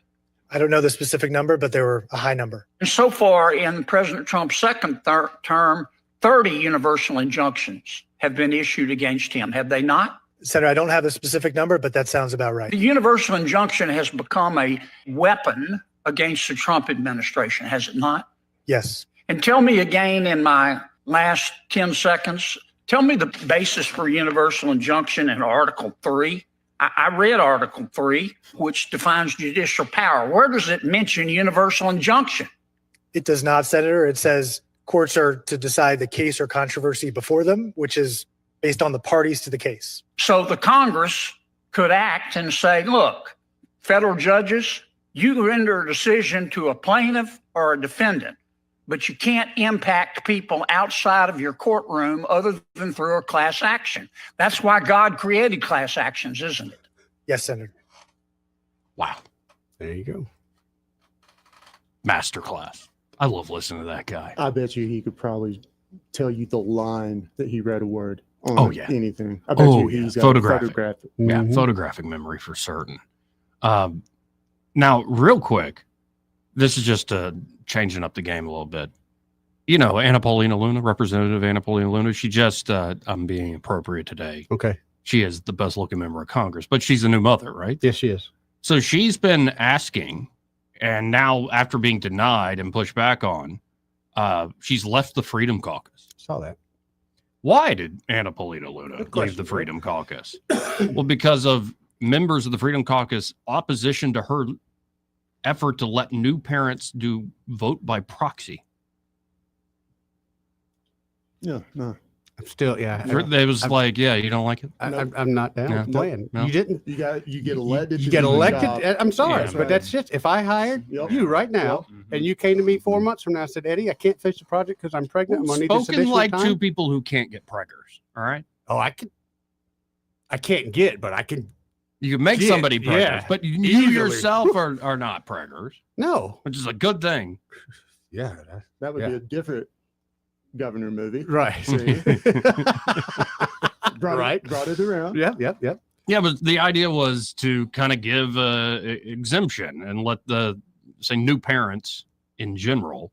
Let's see how long the week was. I can see if you just had the baby, maybe, but at the same time, you did all this work. You got all these donations. You got all these people to put you in this position. You've kind of made a contract with us that you're kind of going to put your life on hold a little bit and take care of us. Well, and apparently the House Rules Committee will have a decision this morning. I don't know if I've seen that, whether the petition will get a vote. The petition calls for any new mother or father to give their voting privilege for their first 12 weeks to a fellow House member on Capitol Hill who will vote for them. Man, that's some Montgomery stuff. Yeah. Thank you. And Speaker Johnson is saying he opposes it. It's unconstitutional. Yeah. But yeah, and it is kind of good point, unconstitutional. Right. Well, but her, I think, comeback is like, how many times y'all vote by proxy in the last several years for other reasons? I agree. But I'm a guy that's been against that from day one. Fair enough. I wanted them all to get COVID together. Right. You can't even get pregnant. Right. Hopefully they said 0, and if she's got them dead to rights, we know which one they are, because the voters need to know that. If these people aren't taking votes themselves from their constituents, what guarantee is it that Bob's going to do what Tom tells him? Exactly right. And then they're going to be horse trading. The deal, yeah. I'm going to look away while you press that button, and I'll just deny accountability. So say we strike a deal, and you hop on the plane to go back to the district, and something happens, and you got to change your vote. Yeah. Leadership says you got to change your vote. I can't get you. You're in the flight. Can I change your vote? Leadership tells me I have to. What do we do? You and I are supposed to have that agreement. Exactly. Right. Yeah. So who's in trouble, me or you? Because you voted the wrong way. I changed mine. Yeah. It does create a whole big old mess. You in trouble with me. I'd be willing to bet that your vote would be cast the way leadership wanted it to. Guaranteed it would. And so you're saying that not. members of Congress should not have paternity leave? No.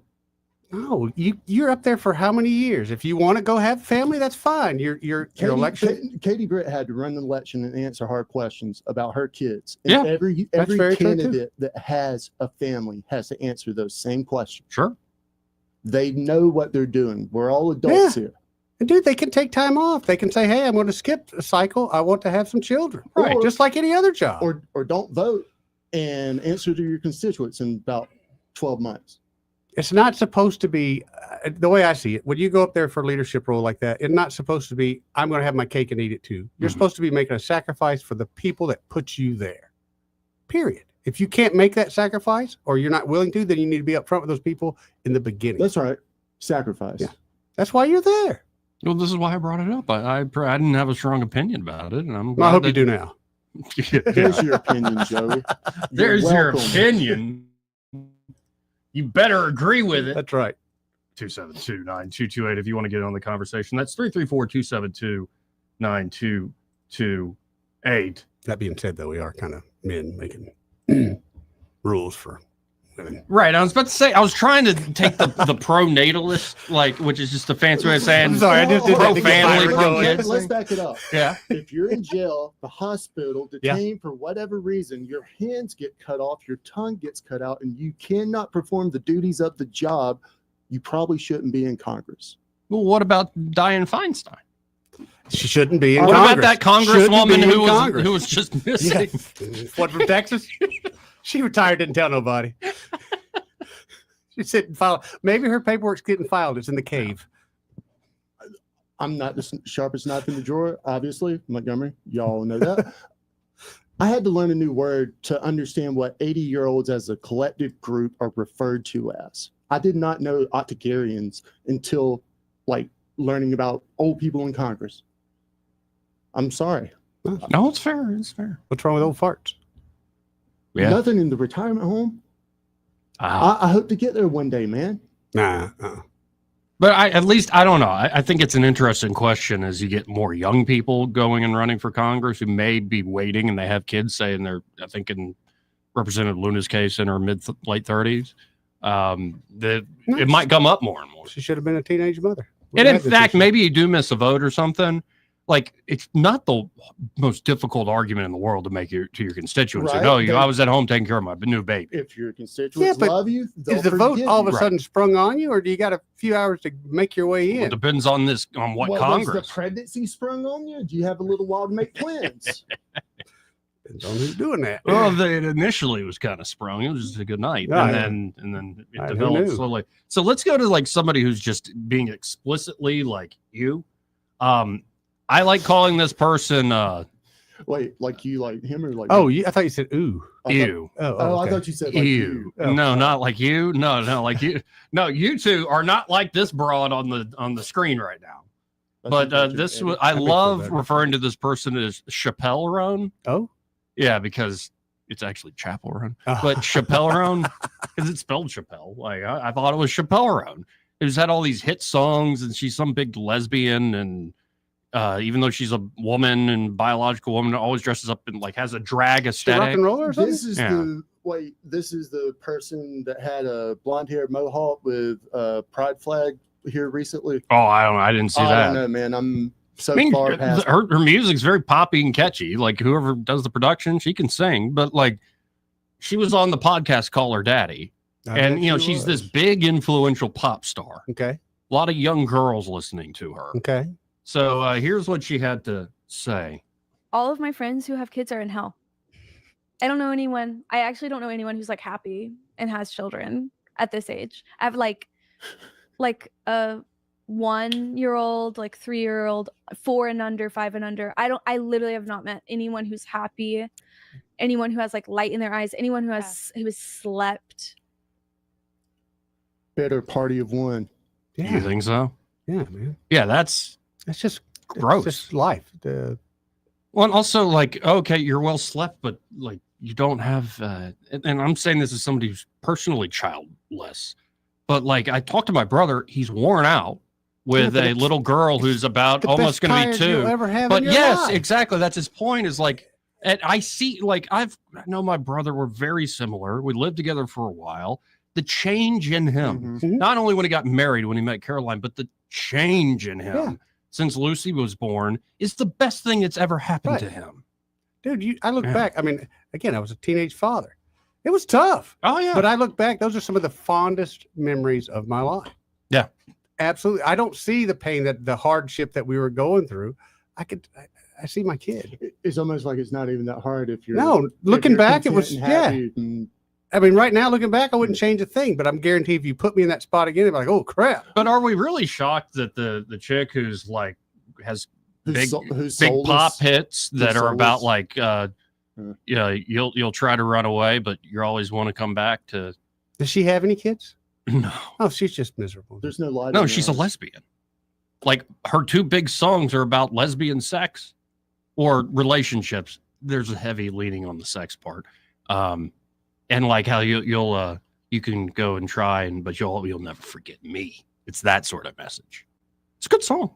You should check it out. Yeah. Good luck, man. Get right on that. Good luck. Have to stop the world She's just not to that stop pretty the either, feeling. so maybe that's the lack of.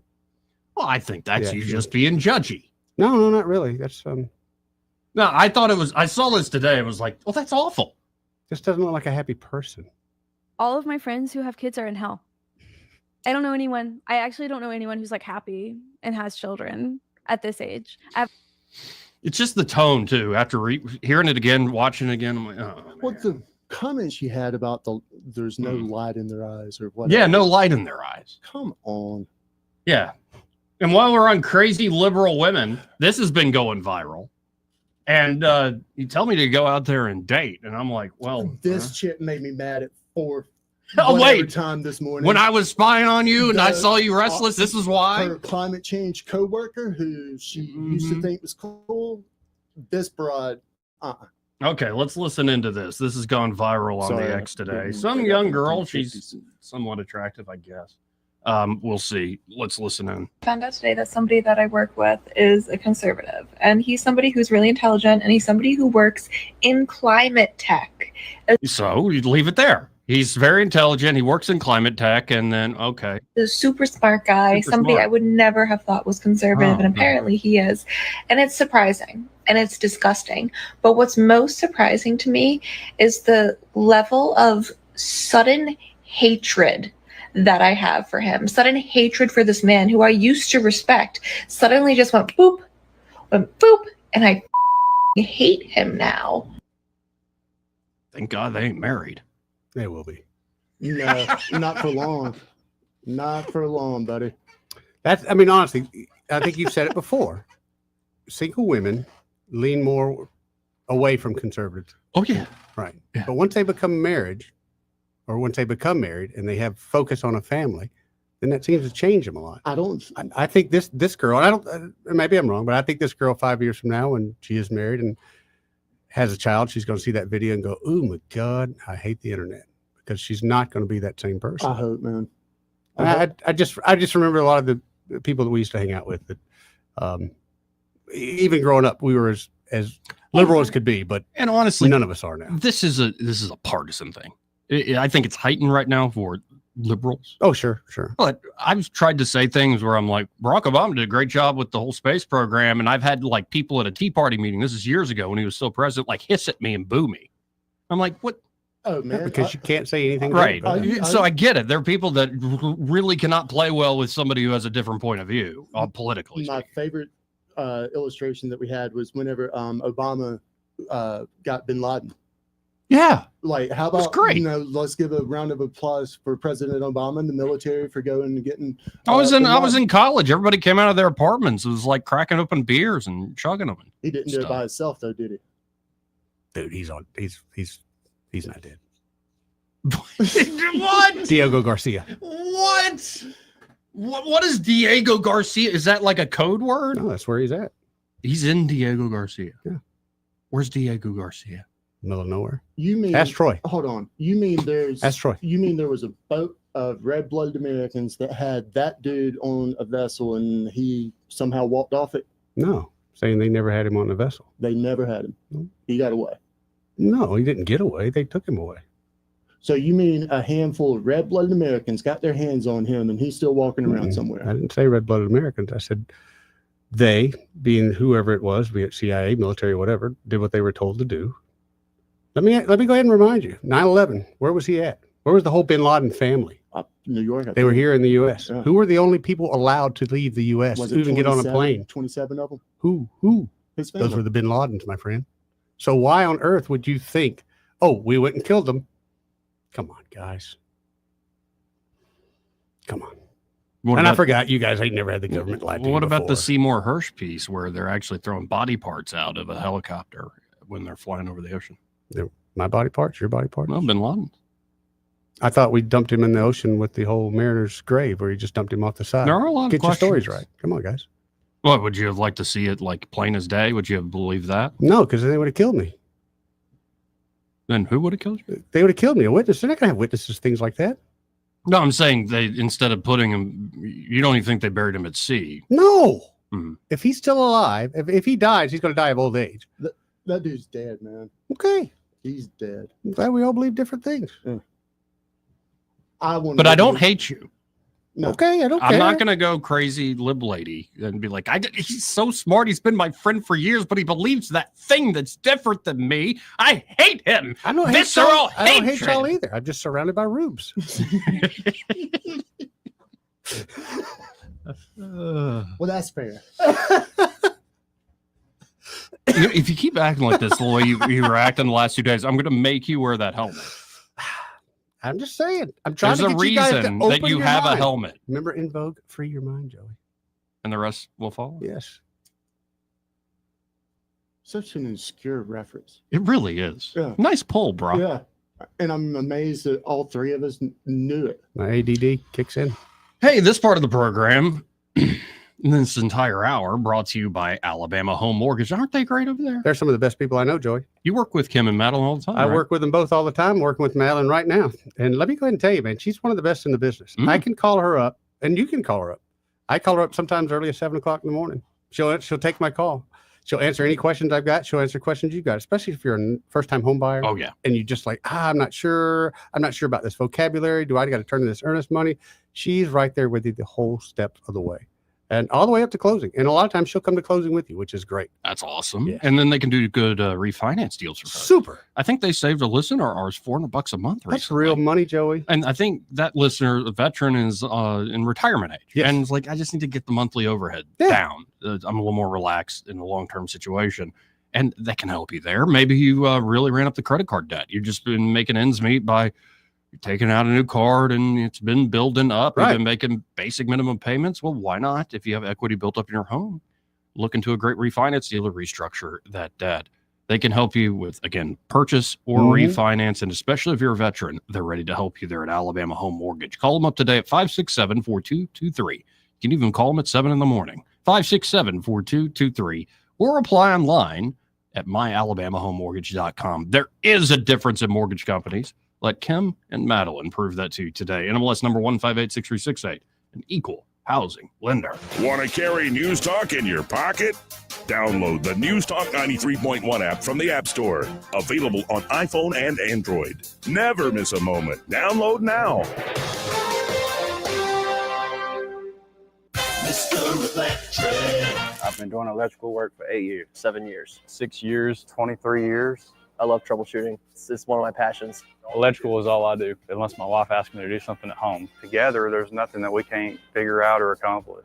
We've seen it all here at Mr. Electric. Going in with the confidence to know it doesn't matter what I'm going to run into, I'm going to figure it out, and confidently telling that customer, we got you taken care of. Mr. Electric, the power to make things better. This is your roving reporter, and today I am talking with an elk.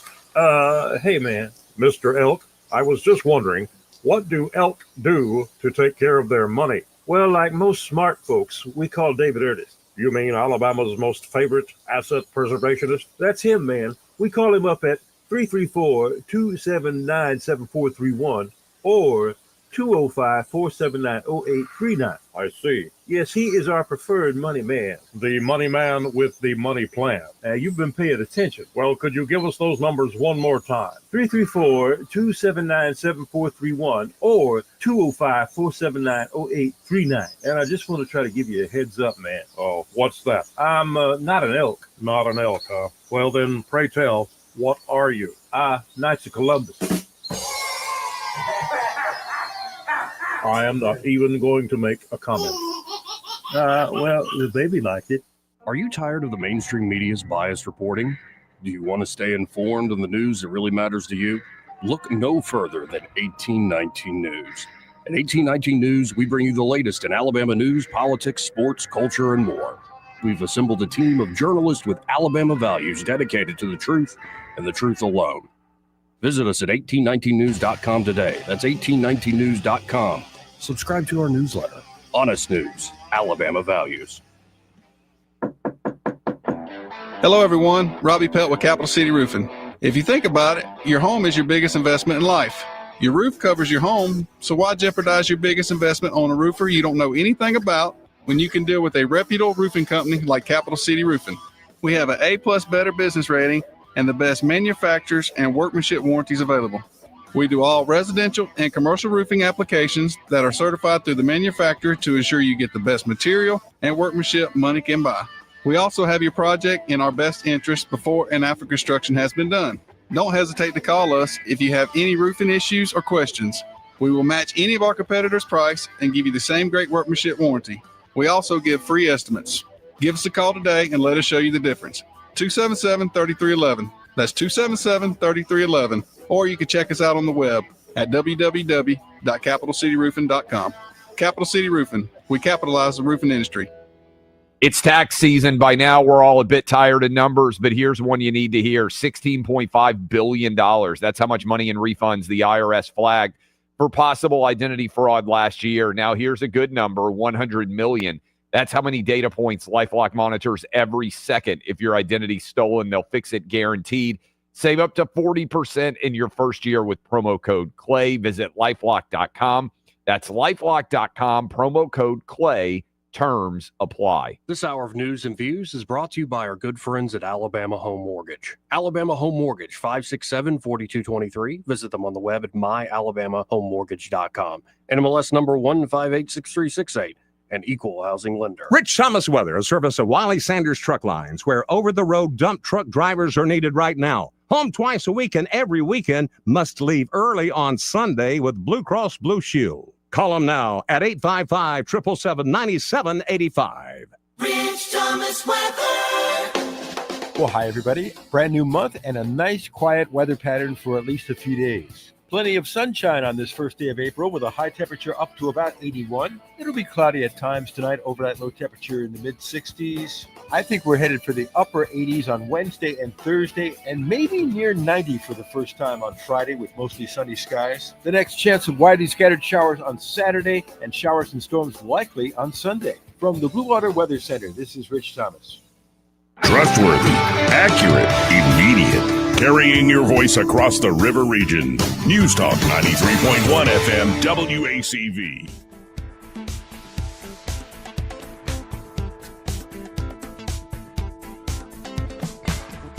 Yourself in a democracy. Joey Clark. Welcome back. Let's go right to the phones at 272-9228. That's 334-272-9228 and talk to Biloxi Gambler. Hello. Octogenarian. Octogenarian? Yeah. Octogenarian. It's a soft G.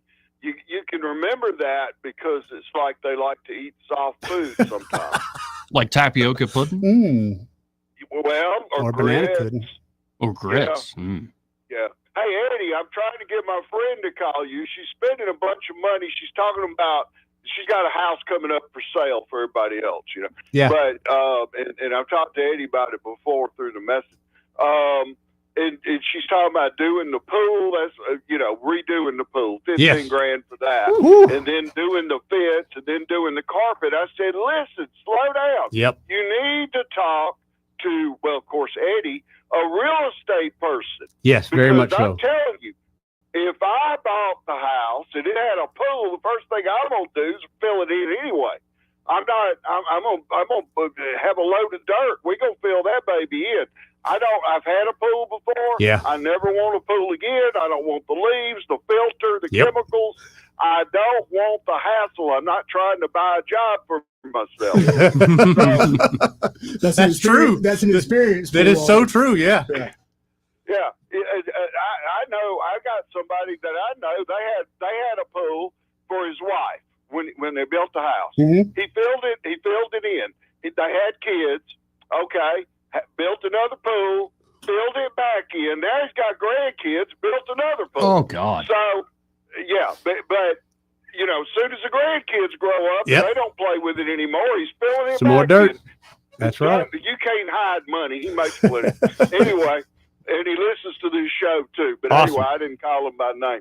But all right, guys, I'll talk to you later. See you, buddy. it, man. Now my son just covered his pool, buried it. It was Yeah. Once the It's equipment starts to expensive, go man. out, it was like $5,000 for a new pool equipment or $5,000 to fill it in. So it's And like, we, you know what? for a while when I was living at the Animal House, right Mhm. there, kind of Wentworth. Yeah. Near MA. There's a nice pool out there. And at a certain point, pump stopped working or Pump. something like that. And it got green. Yeah, It got really green. Get thick too. And like we tried telling the guy who actually owned the place, like, you want to come? And it just sort of festered there for a while. Right. Ooh.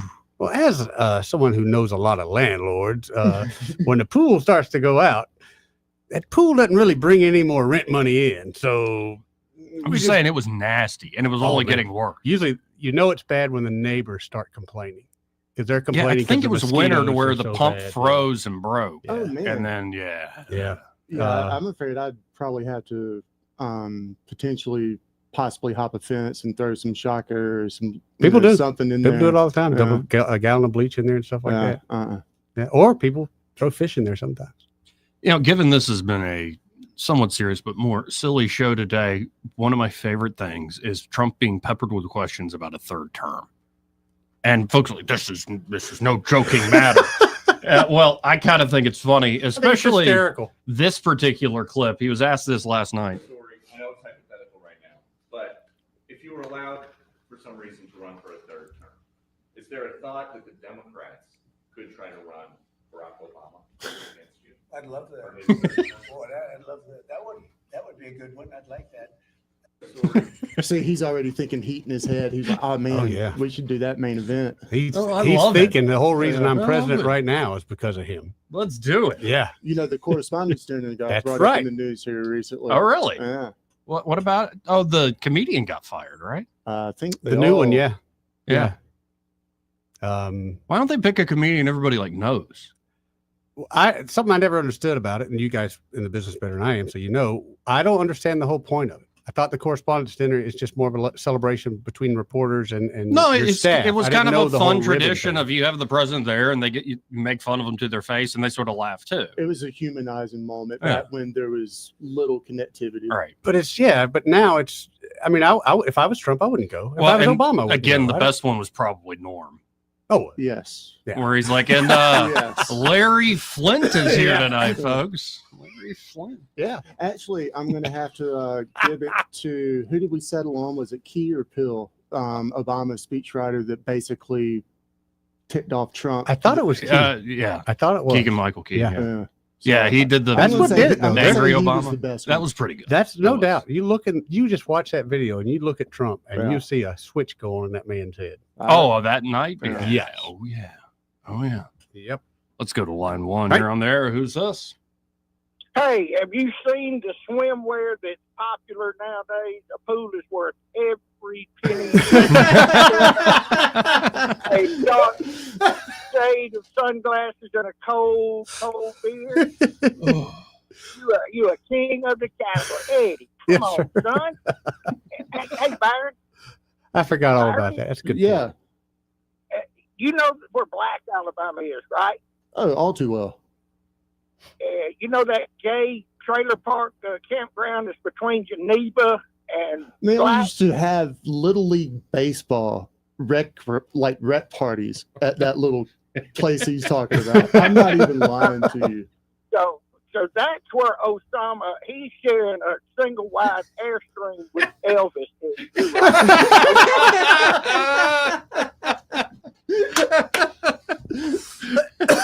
What was the name of that place?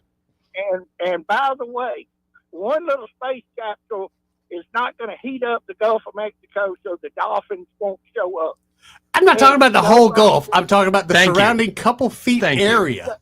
That's all I'm talking about. Just a couple feet So around. we get down for 70-degree water. I've heard some stupid things. Okay, what was the temperature of the shuttle as the capsule as it came back through? Give me Cools that. down. No, just give me that. It's at over 1,000 degrees, is it not? So you're going to tell me a couple parachutes in a few minutes is going to cool that down. I figured you came from the smart side of Lake George. Obviously, you live on the tighter side and ain't got this side. I will be Come on, conducting an experiment with this. We'll see. This is awesome. We'll see. why does he keep you as a wingman? I don't know. Now that's a question Well, I ask I myself enjoy quite working often. with special needs. Because it pumps him. It makes him look like Einstein when he's got the idiot sitting next door to him. Standing next to it, too. You don't want to hang out with smart people. You want to hang out with dumb people. Then you can be the bright guy. I see. You know, I make see. them Google it. Well, what are you doing this afternoon? You got time to hang out? Some of us really have to work with it. Obviously, you ain't one of them. Oh, this has been the call of the week so far. Maybe the call of the month. Appreciate the call, man. That was great. Wow. 272-9228. Hey, this part of the program. Yeah. Is Cory Booker still filibustering? To go to Men's Health. Yeah, I mean, you can go all day, all night once you go to Montgomery Men's Health. Once you go to Montgomery Men's Health, not only will you feel like you used to, you'll feel better even when you used to be in your early 20s. You'll just feel like I'm an older, wiser guy, but I still got that energy, brother. And especially if you're right now getting a little older and you're realizing I'm not sleeping well. My Right. sleep pattern's all screwed up. Seeing unwanted weight gain, loss of muscle mass. I have no sex drive to speak of. I'm tired all the live long day, physically and mentally, just exhausted. Well, knowing whether you have low testosterone is huge in combating some of these issues. And the providers there at Montgomery Men's Health can conduct a testosterone-focused lab workup plus a consultation for only $99. They'll ask you just a few basic quality of life questions. It's really just a quick blood draw. And if you do, in fact, have low T, they have treatments there at Montgomery Men's Health that can truly change men's lives. Men, after treatment, can experience higher energy, better gains in the gym, better mental clarity, improved sleep patterns, a faster metabolism, and you usually even notice an increased libido. And there's a lot right with it. And you can actually book the same day that you call. That number, 440-3663. That's 440-3663. Or go to MontgomeryMen'sHealth.com to book your appointment today. Quick break here. We'll be right back. He may not know whether he's coming or going, but whether you're going to work or coming home, Greg Budell is there. Mornings, 6 till 9, and afternoons, 3 till 6. Only on News Talk 93.1 FM, WACV. Biscuits Baseball is back in 2025 with opening weekend presented by the Vance Law Firm. It's from Friday, April 4th to Sunday, April 6th. It all starts opening night with a pregame block party and a Max fireworks show. On Saturday, fans can watch another edition of postgame Max fireworks. Sunday, there's a visit from Bluey at the ballpark. And remember to wear your blue. It's a blue out all weekend. For tickets and information, visit biscuitsbaseball.com or call the box office at 323-BALL. This hour of news and views is brought to you by our good friends at Alabama Home Mortgage. Alabama Home Mortgage, 567-4223. Visit them on the web at myalabamahomemortgage.com. NMLS number 1586368, an equal housing lender. All the headlines the mainstream media won't touch. Your News Talk station. News Talk 93.1 FM, WACV.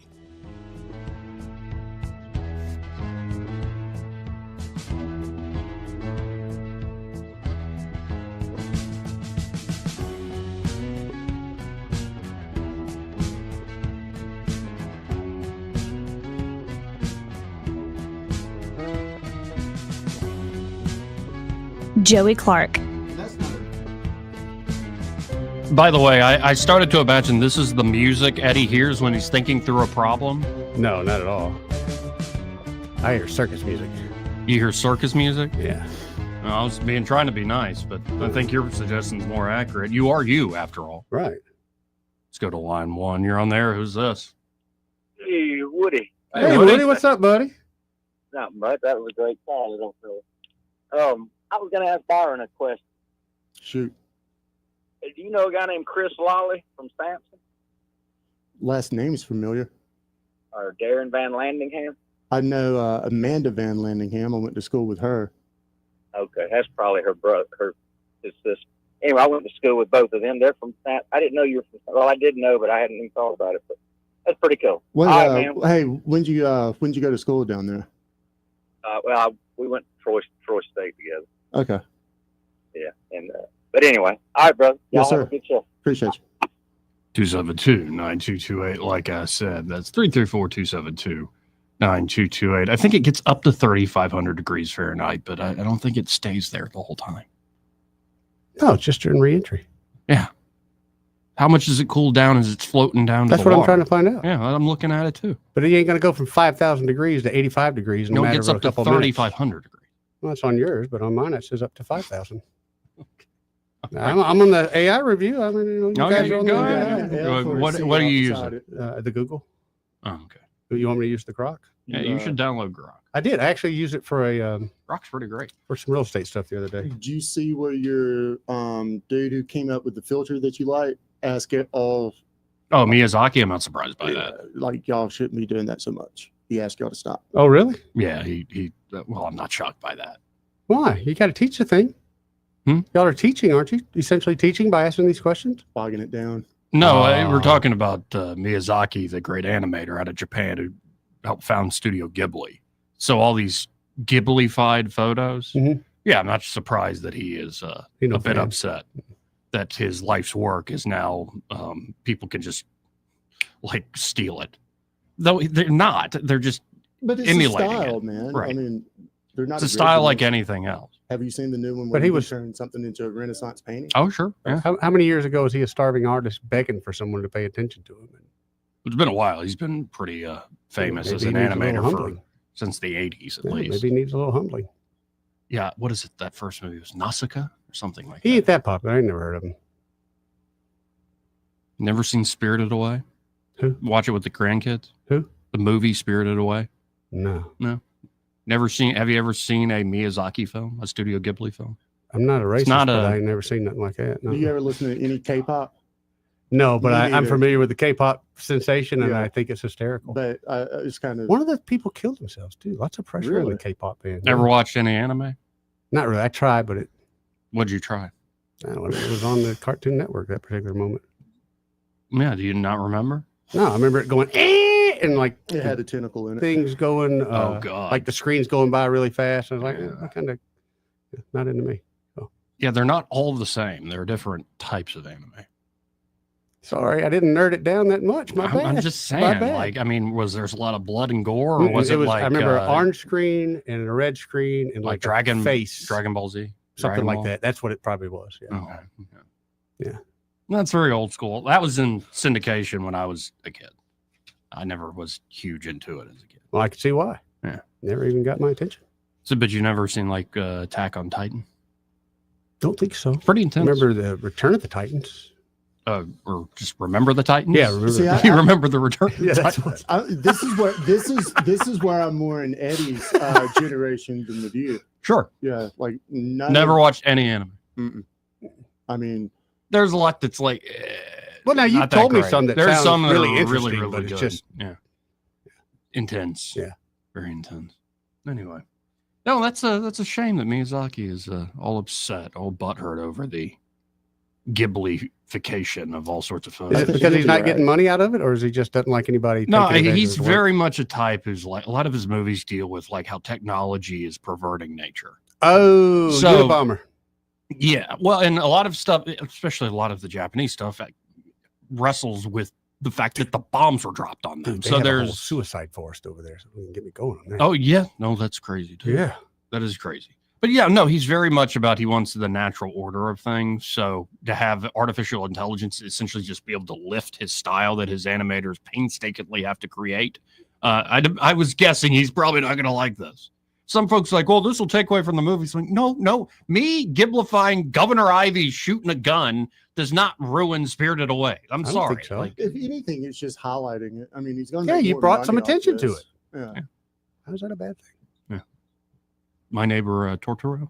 You ever seen that? Oh no, I No, thought you your haven't seen neighbor's that. name was Tortoro. or something. Tortoro, whatever his name is. I'd like a I don't Torta speak Cubano Japanese. right now. Anyway, no, the AI, like it's a new thing every week. The Mhm. capabilities just keep getting better and better. It is a bit. I'm not a unnerving. fan of some of it because just like you said, it's April 1st. So some days I'm like, I'll see something that looks amazing. And I've even sent some to Joey or my son, and they'll come back. That's AI, Goofy. Oh man, Yeah. got me. Yeah. How about this? Can we be a little smarter for a second? We'll try. Well, we're just going to go to a clip. I'm not even going to say a thing. I'm not counting on y'all to say a thing. Good. How about, would you say Milton Friedman's a pretty smart guy? Wow. If only we were smart enough to listen. That guy talks too smart to be intelligent to me. He speaks too much cursive.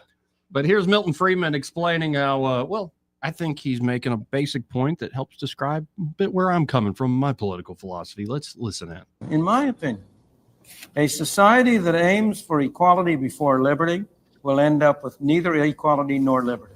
And a society that aims first for liberty will not end up with equality, but it will end up with a closer approach to equality than any other kind of system that has ever been developed. Now, that conclusion is based both on evidence from history, across history, and also, I believe, on reasoning which, if you try to follow through the implications of aiming first at equality, will become clear to you. You can only aim at equality by giving some people the right to take things from others. And what ultimately happens when you aim at equality is that A and B decide what C shall do for D. Except that they take a little bit of a commission off on the way. That's putting it mildly. A and B decide what C should do for D. That's literally the world we live in. And the little bit of commission off the top, it's a big old commission off the top. It's kind of remarkable. In the name of making things more equitable and equal and all this. It's why I've even blushed at the idea. Everybody agrees with the quality of opportunity, right? Say that again. Everybody agrees with the idea that everybody should have a quality of opportunity. Define equality of opportunity. Right. And I'm like, no, we need to maximize opportunity. Like have so many opportunities, like things people can do in life that they pick one and go for it, as opposed to, no, we're going to give everybody an equal start. But does that mean you always win, though? I mean, no, that would be more equity where we want equal outcomes. But people are like, no, we want everybody to be able to go get a great public education. You got to go. That's take that equal education. opportunity. Yeah, you have to take advantage of the opportunity. Yes, and this is my point. And those people, right? I mean, we're all singing from the same hymnal here. I think. No, and I think Friedman's right about this stuff. And there are folks that very clearly value, as a political philosophy, equality over liberty, thinking equality should be the first thing. I'm like, I don't think that's it. I think we're only equal in the eyes of God. I want to be able to fail on my own merits. Hear, hear. By gosh. Well, I shall let you do that. Yeah. Anytime you want, you just let me know. Childhood lesson.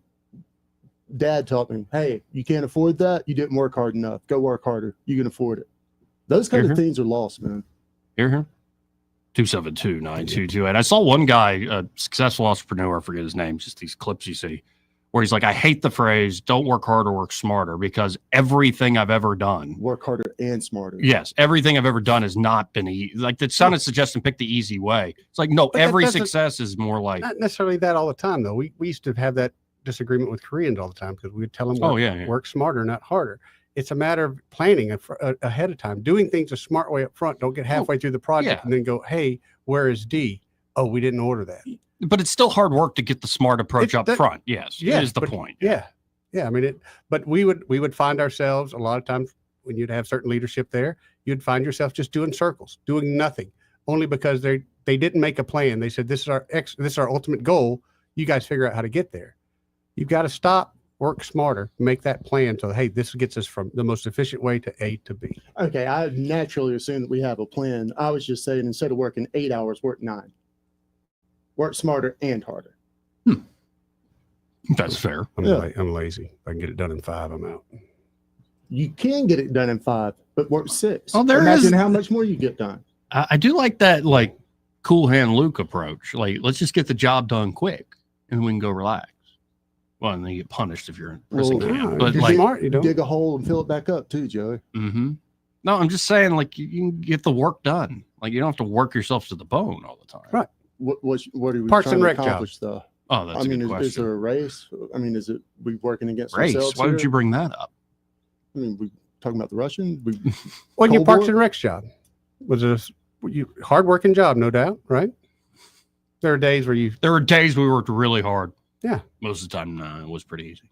Right. Even when it was stuff that wasn't fun, it was not that difficult. I'm sorry. No, that's fine. Like laying out pine straw. Yeah. It's not that hard. Maybe inconvenient, but not hard. Yeah. Right. Yeah. Yeah, it's not enjoyable, Yeah. but it's not hard. Chalking the fields, putting up the tents. Oh, that's real easy. Clipping back trees in the median on Mhm. Northern Bypass. No, that's not hard, but it is a little perilous. You're like, With the cars those zipping? cars zipping by you. It's supposed to be what, 55 miles an hour, and they're going a lot faster than that. Yeah. And like one wrong move by somebody, and you're just there. You're like, yeah, inches, yeah. that was a little late. I I don't get you. know about that. There was the one day where we went to the ball fields and we folded a tarp, and then we didn't do anything for the rest of the day. Hey, jobs have that sometimes. Then we go get lunch, and then we'd work out because we had access to the gym at the good one. You were putting the gym used to work. That's good, Joe. Anyway, I'm telling too many secrets. I don't want to get We those need to guys in doze shop in that. trouble. We need to doze that. We'll be right back. Broadcasting from the Riverside Chevrolet Master Control Center, this is WACV Cusada, News Talk 93.1 FM. When it's Chevy, it's Riverside. With SRN News, I'm John Scott. Wisconsin voters head to the polls today in a closely watched election for a seat on the state Supreme Court, which has national implications for the future of President Trump's legislative agenda. Former Wisconsin Attorney General Brad Schimmel is the conservative candidate for the Supreme Court. The Food and Drug Administration's chief tobacco regulator has been forced out. Brian King's departure comes just days after the FDA's top vaccine official stepped down over disagreements with Health Secretary Robert F. Kennedy Jr. over the safety of vaccinations. And March Madness Final Four number one seeds Duke, Houston, Florida, and Auburn will all be heading to San Antonio this week. On Wall Street, the Dow is down 262 points. This is SRN News. Financing a home, especially in today's market, is one of the biggest decisions you'll make for your family. Work with a mortgage company that puts you first. I do. Work with a lender founded on biblical principles like do unto others as you'd have them do unto you. I do. It's Mike Gallagher for the only mortgage company I've used for almost a decade now when financing or refinancing Fellowship Home Loans. I'm friends with the owners, Mike and Brian. I even have them on my show occasionally. I know the care their team puts into every single customer. I can personally tell you that it's a smooth, stress-free process. And that's due to Fellowship's level of service and expertise that puts you in the right loan for your family and your goals. There's a reason Fellowship Home Loans is flooded with 5-star reviews. Whether purchasing a home or a cash-out refi to consolidate some higher interest debt, you can trust Fellowship Home Loans. Start the process. Make the call. 800-510-MIKE, 800-510-MIKE, 800-510-6453. Fellowship Home Loans, mortgage lending by the book. Nationwide Mortgage Bankers, Equal Housing Lender, NMLS number 819382. Rich Thomas Weather is brought to you by MPM Feed and Seed. It's time to get those gardens ready. From seeds to plants to fertilizer, MPM has what you need. Shop MPM Feed and Seed in Prattville, 1313 Highway 31 North. Open Monday through Friday, 8 to 5, Saturdays, 8 to 1. Rich Thomas Weather.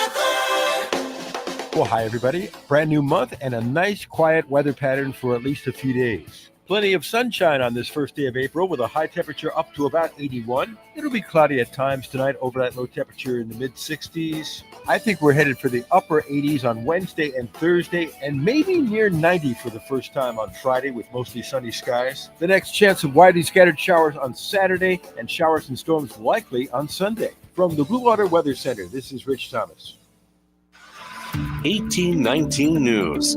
3 attorneys who were sanctioned by a district judge here in Alabama for judge shopping are now planning to appeal that judge's decision. U.S. District Judge Lyle Burke issued a 234-page document that detailed the efforts by the 3 attorneys to land a particular lawsuit that challenges the state VCAP law in front of a friendly judge. The VCAP law puts a ban on any cross-sex hormone therapy or gender reassignment surgery for minors who are experiencing gender dysphoria. The attorneys who were sanctioned are Jeffrey Doss, Melody Egan, and Carl Charles. The 3 have now filed an appeal with the 11th Circuit Court. There were other attorneys involved in the VCAP lawsuit against the state of Alabama, but they were not sanctioned by Judge Burke. I'll be back with more Alabama stories after this. Did you know that 70% of people experience a potentially traumatic event in their lifetime, and that 6 out of every 100 adults face PTSD every day? Help us bring hope to these survivors by signing up for your Alabama Distinctive PTSD Awareness license plate today. The great thing is you can sign up no matter when your current plate renews, and the first year is complimentary. All you need is your VIN number on hand. Drive awareness, drive hope, and customize your plate today at atease.org. That's ATEASE.org. A Dothan school was hit by severe storms this past Monday, causing damage to the roof. Dothan Preparatory Academy is going to close down for the remainder of the week. The National Weather Service will also be on the ground at the school to determine if a tornado is what hit the facility. The restaurant chain called Hooters has filed for Chapter 11 bankruptcy. The legal filing was done at a bankruptcy court in Dallas. The company is currently $376 million in debt. The original owners of Hooters still want to keep the restaurant open and operating after the financial restructuring takes place. It was started back in 1983 in the state of Florida. I'm Andrea Tyson. For more news affecting Alabamians, go to 1819news.com. And while you're there, subscribe to the daily newsletter. Hi, this is Bo Goodson from the Goodson Group with your Real Estate Minute. You're thinking of selling your home. Here are several ways to improve the look of your home and possibly the value. Number one, improve the curb appeal with trim bushes and cut the grass. Repaint the exterior where needed, and if needed, paint your front door.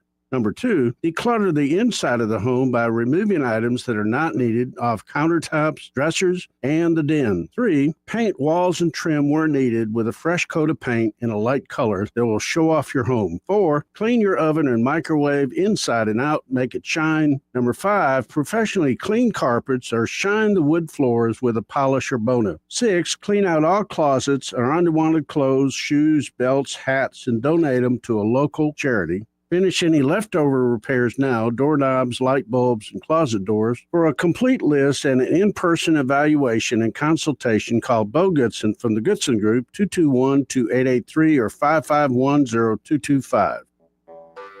When you're hiring, have you ever felt like you're missing out on meeting truly great candidates for your roles? It seems impossible to find them, but they have to be out there somewhere, right? Well, they're not hard to find when you know where to go. And that place is ZipRecruiter. And right now, you can try ZipRecruiter for free at ZipRecruiter.com/radio.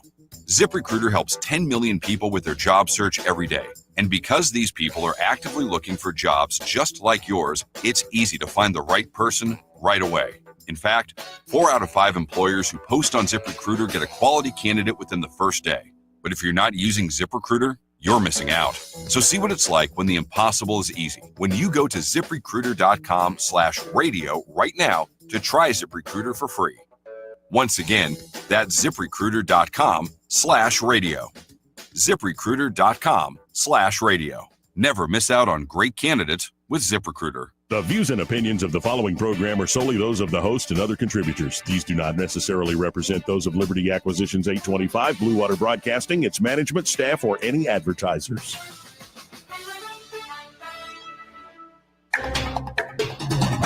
It's time for Montgomery's conversational radio show. It's news and views on News Talk 93.1 FM. To join the conversation, call 272-9228.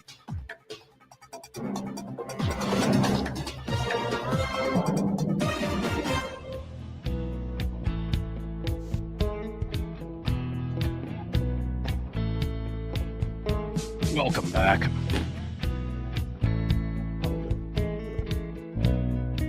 Now, I want to go to a clip that really just drove me up a wall, fellas. Because I'll just be straight up. On the Israel-Palestine thing, I try to be, this is on purpose, as detached as possible.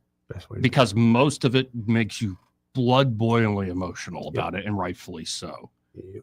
But my detachment went away when I saw this clip. This is a gentleman who was held hostage by Hamas. He got out. He was freed. And he's doing an interview with 60 Minutes Leslie Stahl. And it's subtle, it's quick, but just listen into this. The terrorists became very mean and very cruel and violent. More so. Much more so. They were beating me and starving me. Do you think they starved you or they just didn't have food? No, I think they starved me, and they would often eat in front of me and not offer me food. Really? Were they really starving you, or are they just the poor, you know, the plight of the people that run Hamas? Just downtrodden Hamas. No, Hamas is a death cult. It really is. Was she tone deaf or just tactless? I think she's fallen into the trap of like, well, I mean, we're overplaying the threat of Hamas, and really the onus of control here, and thus the blame for all this lies on Israel. Right. And, you know, and my mind goes back and forth because every time I'm like, okay, Israel's killing a lot of people. Though the Gaza Health Organization, good luck trusting those numbers if you're going to believe everything they put out. But then I'm reminded of what happens on October 7th. I'm reminded of like what Hamas stands for. Mm-hmm. And it's just really, Leslie Stahl, that's what you're going to say back to this guy trying to tell his story as a hostage? I don't think it was misplaced or mistimed by any stretch of the imagination. There's been a really good piece floating around that's sponsored going back to the Arafat Clinton Middle East Peace Accord or attempts back in the late 90s, and how the Palestinians walked away.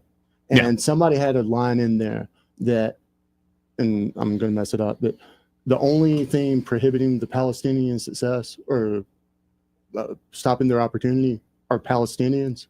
And that's the case. I mean, at the time, who was it? Barak, I think it was. Ehud Barak, yeah. They had the deal strapped, man. And Arafat walked away. And 25 years later, we're still here. Yeah. And I don't understand how the left can be so completely and it's short, not even short-sighted, but just disingenuous with who's responsible for this. Like, that's what drives me up the wall. And here's the deal. Within Israel itself, there are a lot of Israelis who have been warning about this for decades. Like, there are folks who helped win the war for Israeli independence who started warning, who were war heroes, saying if we don't settle this like tomorrow, it's going to ruin us. We'll become this obsessive security state, and we'll always have this problem on our doorsteps. And think about the folks, a lot of them who were slaughtered, especially at that dance party on October 7th, were the very liberal types who were often, like one of the girls who was brutally killed would often go into Gaza and take kids to Israeli hospitals who had, advanced diseases and whatnot. These were the folks who hoped for peace in a two-state solution more than anybody else, who were massacred on that day. So there are a lot of folks who live in Israel who will criticize their own government, who think it's the wrong approach. But it's kind of the point I made earlier about El Salvador. Like, at a certain point, it's like you could either have peace or you have war. It is fairly binary.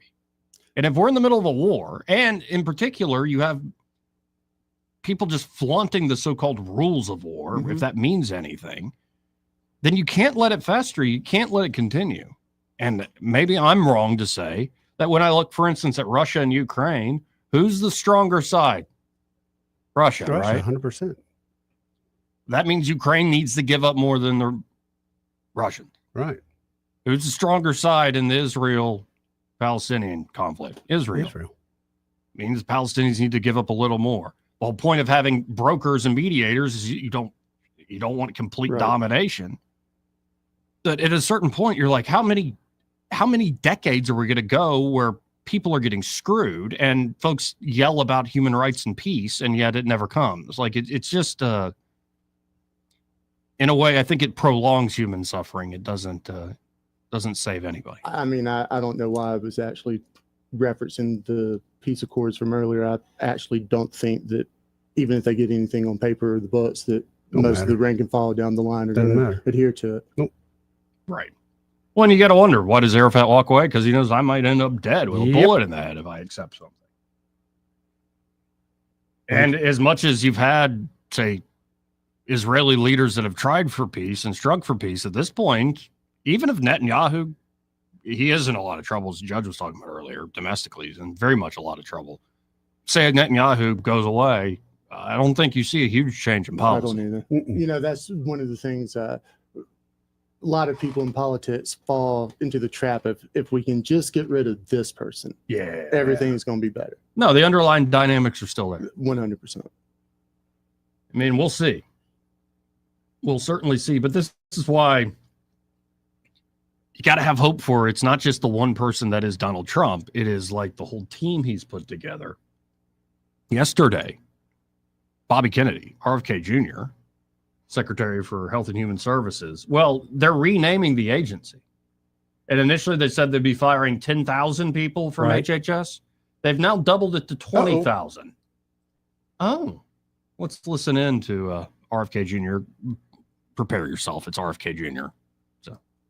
Hey, everybody. I'd like to share with you a paradox that I've encountered here in Washington, D.C. as the new Secretary of HHS.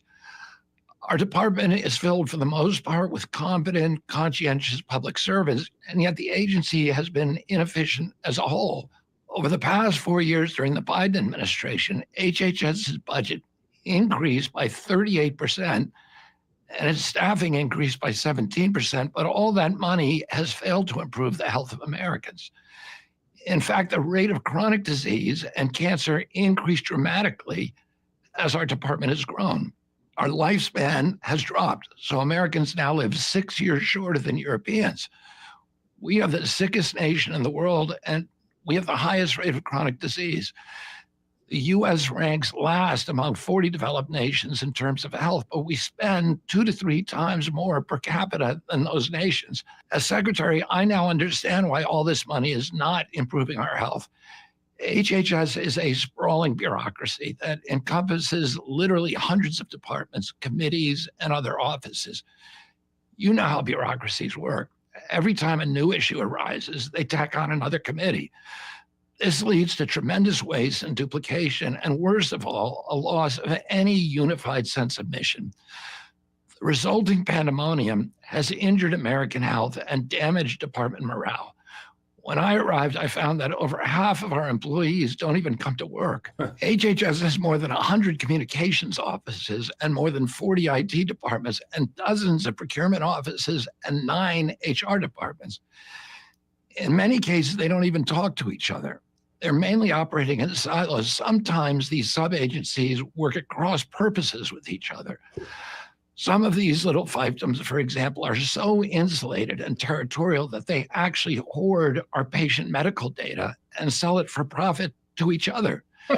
Instead of remedying the chronic disease crisis, perverse incentives have administrators checking boxes and grading their own homework while public health declines. A few isolated divisions are neglecting public health altogether and seem only accountable to the industries that they're supposed to be regulating. In one case, defiant bureaucrats impeded the secretary's office from accessing the closely guarded databases that might reveal the dangers of certain drugs and medical interventions. I have some good news, though. As part of President Trump's DOGE workforce reduction initiative, we're going to streamline HHS to make our agency more efficient and more effective. We're going to imbue the agency with a clear sense of mission to radically improve the health of Americans and to improve agency morale. We're going to eliminate an entire alphabet soup of departments and agencies while preserving their core functions by merging them into a new organization called the Administration for a Healthy America, or AHA. We have 2 goals. The first is obvious: to save the taxpayer. Hold on. That got Eddie's attention. I just say, it's catchy. Take on me. Let's go. Right. ADHD, baby. Amazing video. Changed the game back in the day. It really did. Yeah. But he's going to keep going here. Making our department more efficient. And the second is to radically improve our quality of service. I want to promise you now that we're going to do more with less. No American is going to be left behind. Our key services delivered through Medicare and Medicaid, the FDA and CDC, and other agencies will enter a new era of responsiveness and a new era of effectiveness. We're going to consolidate all of these departments and make them accountable to you, the American taxpayer, and the American patient. These goals will honor the aspirations of the vast majority of existing HHS employees who actually yearn to make America healthy. 28 great divisions will become 15. The entire federal workforce is downsizing now, so this will be a painful period for HHS as we downsize from 82,000 full-time employees to around 62,000. Nice. We're keenly focused on paring away excess administrators while increasing the number of scientists and frontline health providers so that we can do a better job for the American people. We're going to streamline our agency and eliminate the redundancies and invite everyone to align behind a simple, bold mission.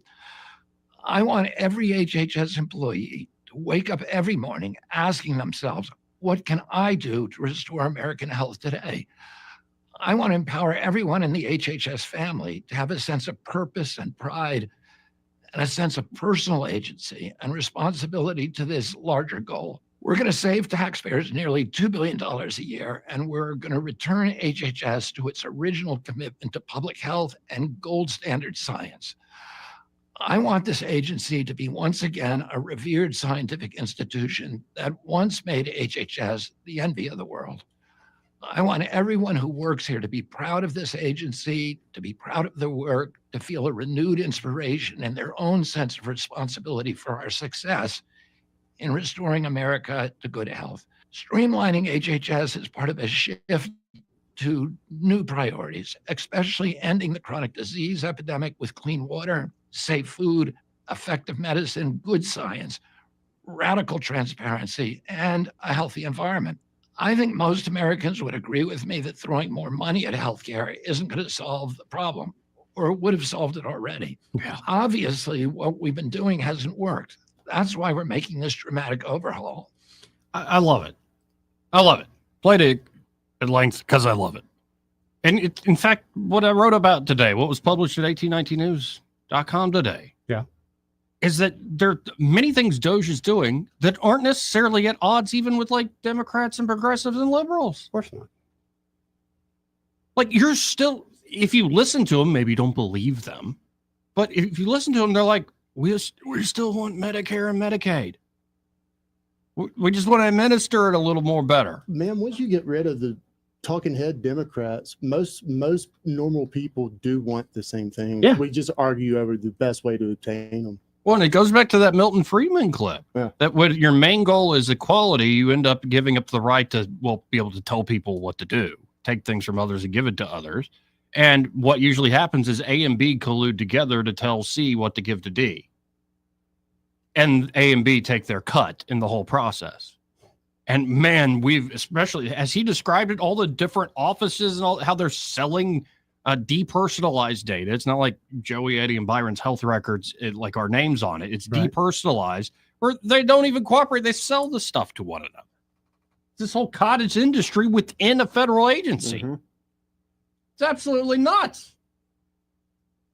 And I love seeing it. Like that you do have a large coalition of folks that you never thought would have worked together. And yet the partisan wedge still prevails. So this actually scares me. Do you think the Republicans recently floated that balloon that they may try to raise taxes federally? I can remember sitting back in class 20 years ago, 25, ever how old I am, can't remember. And back then, we knew that government spending was charted on an unsustainable path. Yes. And it's gotten exponentially worse. We've expanded programs, bailout, COVID, additional wars. Things haven't gotten better since I last, visited the classroom. Are we in such a bad shape economically in this country that we really do need to raise taxes and cut spending for the long-term economic health? And another little tidbit on this. When people are talking about the health of our economy right now, do you think they're talking about the next 2 quarters, 8 quarters? Are they thinking the next 5-10 years down the road? Like how They should be thinking 5-10 years. But, They don't. But they're not. They don't. They're being short-sighted. And it's, That's right the now truth. it's selling and selling and selling because people only care about what's going to impact them here Mhm. immediately. They don't care really about 10 years from now. No, I would move to a system. And it's kind of what Trump team are doing. Tomorrow is so-called Liberation Day, where they're doing the reciprocal tariffs. There's your tax increase. Yep. Estimating $600 billion being brought in by that. While at the same time, you're looking for tax cuts for everyday people. So no tax on tips, no tax on overtime. The ultimate goal being no tax on income for anybody making under $150,000. I don't buy that, Joey. I don't buy that the wealth is going to be, or the tax is going to transfer that way. I think the tax is going to transfer down to the consumer, and people are going to stop buying as many goods. I don't think that it's going to be in even exchange in that case. I just don't. Well, my point, if you tax, say, the upper brackets, like, they have ways around it. Like, that is not the case. Well, and this is the dirty little secret. Even if you're forced, say, taxing billionaires or yeah, but if they're not paying, the middle class is going to be taxed one way or another. Nowhere in my question did I say one segment versus another. Okay. I was just talking about the economic state. Right, and thus my response was the tariff is a tax raise. It's not a tax raise that it's going to be steady and be something that we can count on and project and budget for and know where we're going to be 3 years. I mean, we just can't. We don't know how the consumers are going to be buying. We don't know if it's going to stand in place for the next 6 months or if it's going to go up. The world may change. Maybe a war may have to, or rescind it. I mean, so much can happen over that. It's hard to project or plan a budget. And in the short term, it's hard to plan that out. But if what you're saying is we're going to revisit the deal of how tariffs are scheduled all around the world, vis-a-vis the United States and any other nation. In the short term, there will be negotiations, there will be fights over this, then it's resettled. There's your predictability in the 5-10 year window. In the short term, you rake in a lot of money in the short term. And I don't think it all gets passed on to the consumer in the sense that this is why you're seeing a lot of folks saying we're going to build in the United States. This is also, it's still going to be passed on to the consumer. Well, you're going to see export dependent economies like China saying we would rather keep market share and keep a competitive price for the consumer, so we'll eat the cost of the tariff. What are you going to pay for labor in any other country, not the United States? Less than a lot less than here. So as soon as we start making stuff here, and I will gladly pay $4 more for a plain white T-shirt that says "Made in the United States" instead of Taiwan, right, or anywhere, Guatemala, anywhere else. I'm cool with that. But I think we have to be honest with ourselves about what kind of pain we're going to be experiencing and how long or how sharp.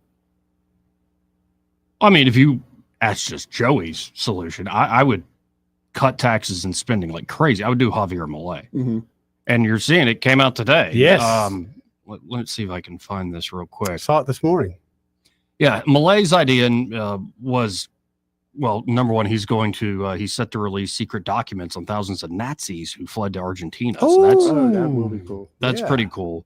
But the idea, I didn't save it.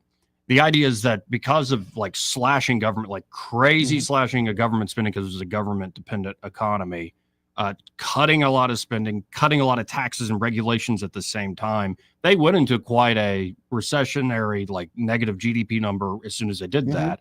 But then they are booming back up to where you're seeing magnitudes of order change. I think it was something like 60% of people were in poverty, maybe 50-something percent, and it went down to 38 within just a few months. Few months, that's right. Okay, That's so exactly right. We're from one of the poorest places in the world. Question. Asking Joey or Eddie, what do you think is the best indicator of a truly healthy economy? I think it is entrepreneurial growth, especially at the small business level. Okay. Which can then spin up into your major manufacturing and more your major investments. And think about it this way. Where did all that innovation, that American spirit of innovation go? It didn't go away, but it went into the virtual world. As the physical world became more and more regulated, like established industries and the government being very overbearing on anything in the kind of the physical world, all that innovative energy went into the virtual, digital world. And so I think the idea is, no, the innovation, that spirit is still there. I would mark a really good economy as it goes back to sort of Adam Smith. It goes back to this idea of when we say laissez-faire, it's leave us alone, let us alone. It's not like, oh, leave us out to dry. We can't do. It's like, no, the townspeople can take care of themselves. Like we can actually build ourselves. A healthy economy is one where you see real growth in terms of wages, but also in terms of falling prices and more innovation out of it. So better quality of life out of that innovation. We could get into a whole thing of, I've got a great clip here from Peter St. Onge of how much of the boomers, by the time they were a certain age, say their 30s, had a share of the American economy, how much Gen X by the time they're that same age had a share, how millennials, and it's gone way, way, way down. I think that is from fiat money, from printing all this money and relying on debt to finance the government and finance a lot of other folks. I think we're upside down. The reason I am at least willing to hear out this whole let's throw up the tariffs, the idea does make sense. What they want to do is reprivatize the economy and supply chains in the United States. In the meantime, while they're working, they put up the tariff wall. You're already seeing places like India, even the EU came out there. They said, yeah, we'll negotiate. Like you're already seeing folks go, oh, they mean it. So we'll actually talk. While you're seeing more private investment come into the country for big projects, say on the innovative side, and then Trump giving his hat tip to like, I don't want to tax tips. I don't want to tax overtime. In fact, I don't want to tax people making under $150,000 at all is my goal. And I think if you take the tax burden, the direct tax, there's going to be the gas tax. There's going to be the tax for the this, that, or the other, or on this tariff or whatever. But as far as like, I don't have to pay an income tax. Or if I'm running a business, I don't have those direct things. No, just let it rip. I think it could work out. Think of it politically. The economy has to be humming by next year, middle of next year, July 4th, America's 250th birthday. That's when it needs to be really going. If not, Trump and team are not going to have the people there in Congress to keep seeing this through. I read in a headline this morning, and I don't know where they got the stat from, said a third of families have significantly started to cut their egg consumption, at breakfast over the course of the week. The disposable income amongst folks, I think, is one of the bellwethers that I look at, not really the stock market. And to your point about the GDP, like, yeah, you may have a contraction in your GDP number, but if it's setting you up for more sustained growth or healthy growth naturally and not government induced or sponsored, then rock and roll, let's go. I think that this administration and possibly this Congress may be, and I'm so glad I get a chance to say this, the most economically responsible government of my lifetime. I believe Musk when he says he recognizes that the United States is, the center post for everything else in the Western Hemisphere or the Western civilization. And if we fall, then. Well, and also one thing I left out. Well, we got to hit a break, but I'll suggest the All In podcast, the interviews I did last week. Watch the All In podcast with Treasury Secretary Scott Bessent and Commerce Secretary Howard Lutnick. And they sort of lay out, they did one with Elon, it's good too. But those two guys, you get insights of the top people surrounding Trump, in Trump's ear, driving the economic policy in a lot of ways. And they have a theory. They have, here's how we think it's going to work. Will it actually work that way? We'll see. I don't know. 272-9228. Again, I would be more the Javier Milei type. I would say slash big and bold. I'm more the chainsaw, the wrecking ball type. There is going to be pain in the short term, but when you see that growth on the other side of it, because it's almost like it's a constipated economy. We got to break the log jam, so to speak, or it's a zombie economy that we are kind of addicted and zombified on a stream of cheap debt and money and credit. And you got to go through the process. And Bessent talks about this, and this is his argument against kind of my approach. Said we don't want to kill the patient. We don't want to crash the plane. Right. We know we need to land the plane, but we want to land it in a reasonable way We don't want to kill everybody, or we don't want, somebody's really a drunk, they could die from withdrawal. So there is a point of like, okay, we need to manage this getting us back on a healthy footing. And that is going to cause some pain and require some pain.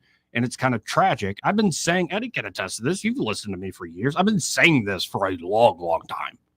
And I mean it. Mm-hmm. One of the biggest problems in this country is we think it's always going to be sunshine if we just choose the other guy. Mm-hmm. And it's like, no, the other guy's like, and people don't want to vote for the guy who says, no, you need to take your medicine and experience a little pain and you'll be better on the other side. People don't want to vote for that. But it does seem like Trump's sort of big, bold promises, as well as I think more and more Americans through new media realizing we really are addicted. We really are zombified. We take whatever analogy you want. I think there are more and more folks who are wise to that now, including a lot of federal employees, which is pretty cool, actually. You're seeing a lot of bureaucrats who've been seeing the problems for years going, thank God we're finally doing that. They go to work with them every day. They know who the bad employees are. And imagine if you actually dosed the state of Alabama. How many state workers, I've met a few, who in their just own field are like, we do stuff that makes no daggum sense. But we got to do it because it's the law, it's the rules. Well, I love the state employees who say, yeah, we do our jobs, but no one actually listens to us once we do them. Yep. And so this is just the nature, I think, complex institutions. The great thing about a free market like private institutions is if you suck, like your structure sucks, you're not ahead of the game. You're not going to make it. You're going to fall under. Yep. Like, watch it, folks. If Apple doesn't pick up on the artificial intelligence game, yes, the wealthiest private company in the world very well could be left behind in 10 years, maybe 5. And you're like, how could that ever happen? These giants. No, and when you are at the will of consumers of people where you don't get a bailout, you have to update. You have to constantly be restructured, rethinking, trying to understand how can we continue to innovate. Whereas with these government bureaucracies, they're not sensitive to these things. And ideas spun up that seemed like good ideas in the 50s, that maybe even like a school system. I'd imagine a lot of these schools weren't bad when they're first spun up. And there's kind of that startup entrepreneurial energy. But you move down the road 10, 20, 30, 80 years, and you're still doing the same thing. You reform on the edges, but you never get into the heart of the thing because we can't slay people's sacred cows. Of course, there's going to be rot and waste. Yeah. Anyway, we do have to hit this break. First, though, this part of the program brought to you by Dylan Rings. And they're at Dylan Rings. Josh and Leslie Ryder are ready to help you out with any and all of your jewelry needs. Leslie puts together an amazing selection there, great inventory from high-end pieces, those unique pieces, hard to find pieces, and just nice pieces. Or it could be everyday jewelry that's not going to break the bank, but it won't break your heart if, say, you're wearing jewelry out in the town, getting a little, drinking a little libation here. Getting a little loose. And, you mess something up. It's not the end of the world. Or maybe you're looking to buy your daughter or your little niece's first piece of jewelry, like something fun. And well, they've got all of that there at Dylan Rings. And of course, custom design done by Josh. Josh Ryder is a true artist. Amazing work. Go to Facebook right now to see some of the custom rings he has created in just the last week. Or maybe you're looking for repairs, spa treatments, appraisals. Again, they're a full service jewelry shop. They do it all there at Dylan Rings. So check them out today. You can always stop by 119 Brown Springs Road here in Montgomery. That's just off of Atlanta Highway. And be sure to tell Josh and Leslie that Joey, that fell on the radio, sent you. Want to carry News Talk in your pocket? Download the News Talk 93.1 app from the App Store. Available on iPhone and Android. Never miss a moment. Download now. Since 1966, Alabama Sheriff's Youth Ranches has been more than just a place to stay. It's been a place to belong. For children facing hardships through no fault of their own, our ranches provide more than shelter. We offer a warm home, a loving family, and a future filled with hope. With open arms, we welcome these young hearts, giving them the love, structure, and guidance they need to heal, grow, and thrive in a warm Christian environment. Together, we can give Alabama's children the chance they deserve, a chance to dream, to succeed, and to feel truly cherished. Every donation stays within Alabama, directly impacting the lives of the children who need it most. Join us in making a difference. Visit AlabamaSheriffsYouthRanches.org. Follow us on Facebook and Instagram, and download our app from your app store. We'd be honored to have you as a part of our mission to lift up Alabama's youth. And remember this, it's easier to build boys and girls than to repair men and women. For reliable electrical services in Central Alabama, trust the experts at Crosby Electric. Crosby's licensed and insured electricians are ready to tackle any project for your home, from troubleshooting, repairs, to installing new lighting and preventive maintenance. And Crosby understands the need for quality service for small business. Crosby is big enough for the largest job, yet small enough to bring real value. Visit CrosbyElectric.com to schedule your service. Crosby, powering Central Alabama with excellence. For too long, Alabama's statewide news companies have shamed us for our conservative Christian values. Alabama deserves a news company that cherishes our culture, a company that isn't bought and paid for by the powers that be. 1819 News is that company. Run by Alabamians for Alabamians, 1819 News celebrates what is good and beautiful about our state, while exposing those who work against our values in secret. Just go to 1819news.com to learn more. Subscribe to our newsletter. That's 1819news.com. The 21st Annual Autism Crawfish Boil, benefiting Easter Seals of Central Alabama, is April 5th at Riverwalk Stadium. Proceeds from this fun family event benefit autism programs at Easter Seals of Central Alabama. Enjoy all-you-can-eat crawfish, live music, and even a baseball game. The Autism Crawfish Boil, April 5th at Riverwalk Stadium. Stay and eat or grab them and go. Scan or visit mudbugball.com to purchase tickets and get info on curbside pickup. Hi there, I'm Kim Williams with Alabama Home Mortgage. For years, I've been asking you to call me at Alabama Home Mortgage because there is a difference in mortgage companies. When you call Alabama Home Mortgage, you will immediately see the difference in pricing. Not only do we offer the most competitive rates, but our closing costs rank among the lowest in the industry. How do we do it? Because we can. We do not have the overhead that big banks and lenders do. Those big banks and lenders have big expenses. And what do? They pass those expenses along to you. Meanwhile, here at Alabama Home Mortgage, we receive wholesale rates which result in big savings that we pass along to you. Don't pay more for less. Give Alabama Home Mortgage a call at 567-4223. That's 567-4223. Or visit us online at myalabamahomemortgage.com to complete an application on your time. Our rates and pricing are just one difference that sets us apart from the rest. It's not just a slogan. Call Alabama Home Mortgage because, folks, there is a difference in mortgage companies. NMLS 1586-368, Equal Housing Lender. Hi, I'm Allison Chandley, account executive with Blue Water Broadcasting. Why should you advertise with us? Did you know that more Americans listen to the radio than use Facebook each week? Did you know that 77% of listeners would try a brand or product endorsed by their favorite radio personality? Contact me, Allison Chandley, by going to bluewaterbroadcasting.com to find out more. Blue Water Broadcasting, local folks helping local business. Rich Thomas Weather, a service of Riverside Chevrolet Wetumpka. If it's Chevy, it's Riverside. Best price, best selection. Check them out on the web at riversideusa.net. Rich Thomas Weather. Well, hi, everybody. We have a quiet, storm-free pattern for the next few days, and that's a good thing as April begins. Tonight, partly cloudy at times, but dry. Overnight low temperature in the mid-60s. Mostly sunny, upper 80s tomorrow. I think we'll be in the upper 80s on Thursday as well. Still dry and storm-free. And maybe close to the 90-degree mark on Friday for the first time this year. Mostly sunny skies. I think the next chance of showers holds off till Saturday, and then showers and storms become likely on Sunday. From the Blue Water Weather Center, this is Rich Thomas. CB&S Bank has a long history of stability and a legacy of serving our community's needs for generations since we began in 1906. At CB&S Bank, we're here for you. All loans subject to credit approval, member FDIC, and equal housing lender. We get Montgomery talking 24 hours a day. The River Region's most trusted voice. News Talk 93.1 FM WACV.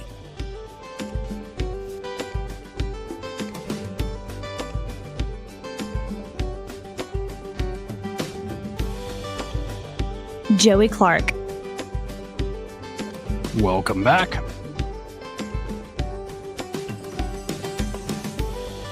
I'm looking at 1819 News. Looks like their top story there right now is kind of about something we were talking about earlier with Senator Kennedy.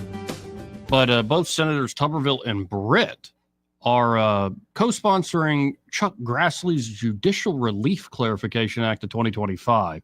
The bill would limit federal court orders to parties directly before the court, ending the practice of universal injunctions and clarifying the constitutional role of the judicial branch. All right. Yeah, I had to do a little Google searching on my own during the breaks on that one. Yeah, Tuberville said, President Trump has exposed the fact that our courts are full of woke activist judges who think they're elected president, but they were not. More than 77 million Americans voted for President Trump and his agenda, and liberal judges should not be allowed to issue injunctions on policies they do not agree with. We need our justice system to focus on upholding the Constitution, not pushing an agenda. If judges have a problem with that, they can run for political office. Senator Britt's statement says, there's no disputing the fact that activist district court judges are far too often overstepping their authority by issuing sweeping national injunctions that go well beyond the litigants appearing before them. Our legislation reins in that practice. It will ensure that the lower courts act in an appropriate manner and utilize the class action process if they wish to provide nationwide relief against a challenged policy. As a member of the Judiciary Committee, I support Chairman Grassley's efforts to restore the proper role of our nation's district courts in the legal and court system. So both Alabama senators on board with actually reining in this practice. And then the other story you were just looking at, Byron,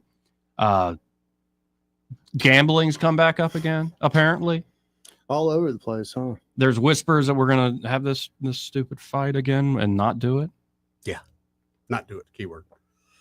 Plus, with me, I'm like, Can I just get like a straight up down, like kind of like free market regulatory system? Or is this just going to be some like everybody's back gets scratched? I wanted to say something else, but I tried to keep it clean. Well, everybody's back gets scratched or we get no gambling. That's the lesson we're all learning. But there's a headline here at 1819. What does it say? Senator Majority Leader Livingston on the gambling bill. I don't know where we get the votes. Go to the people. Go to the people. I did. They'll get the votes from the people.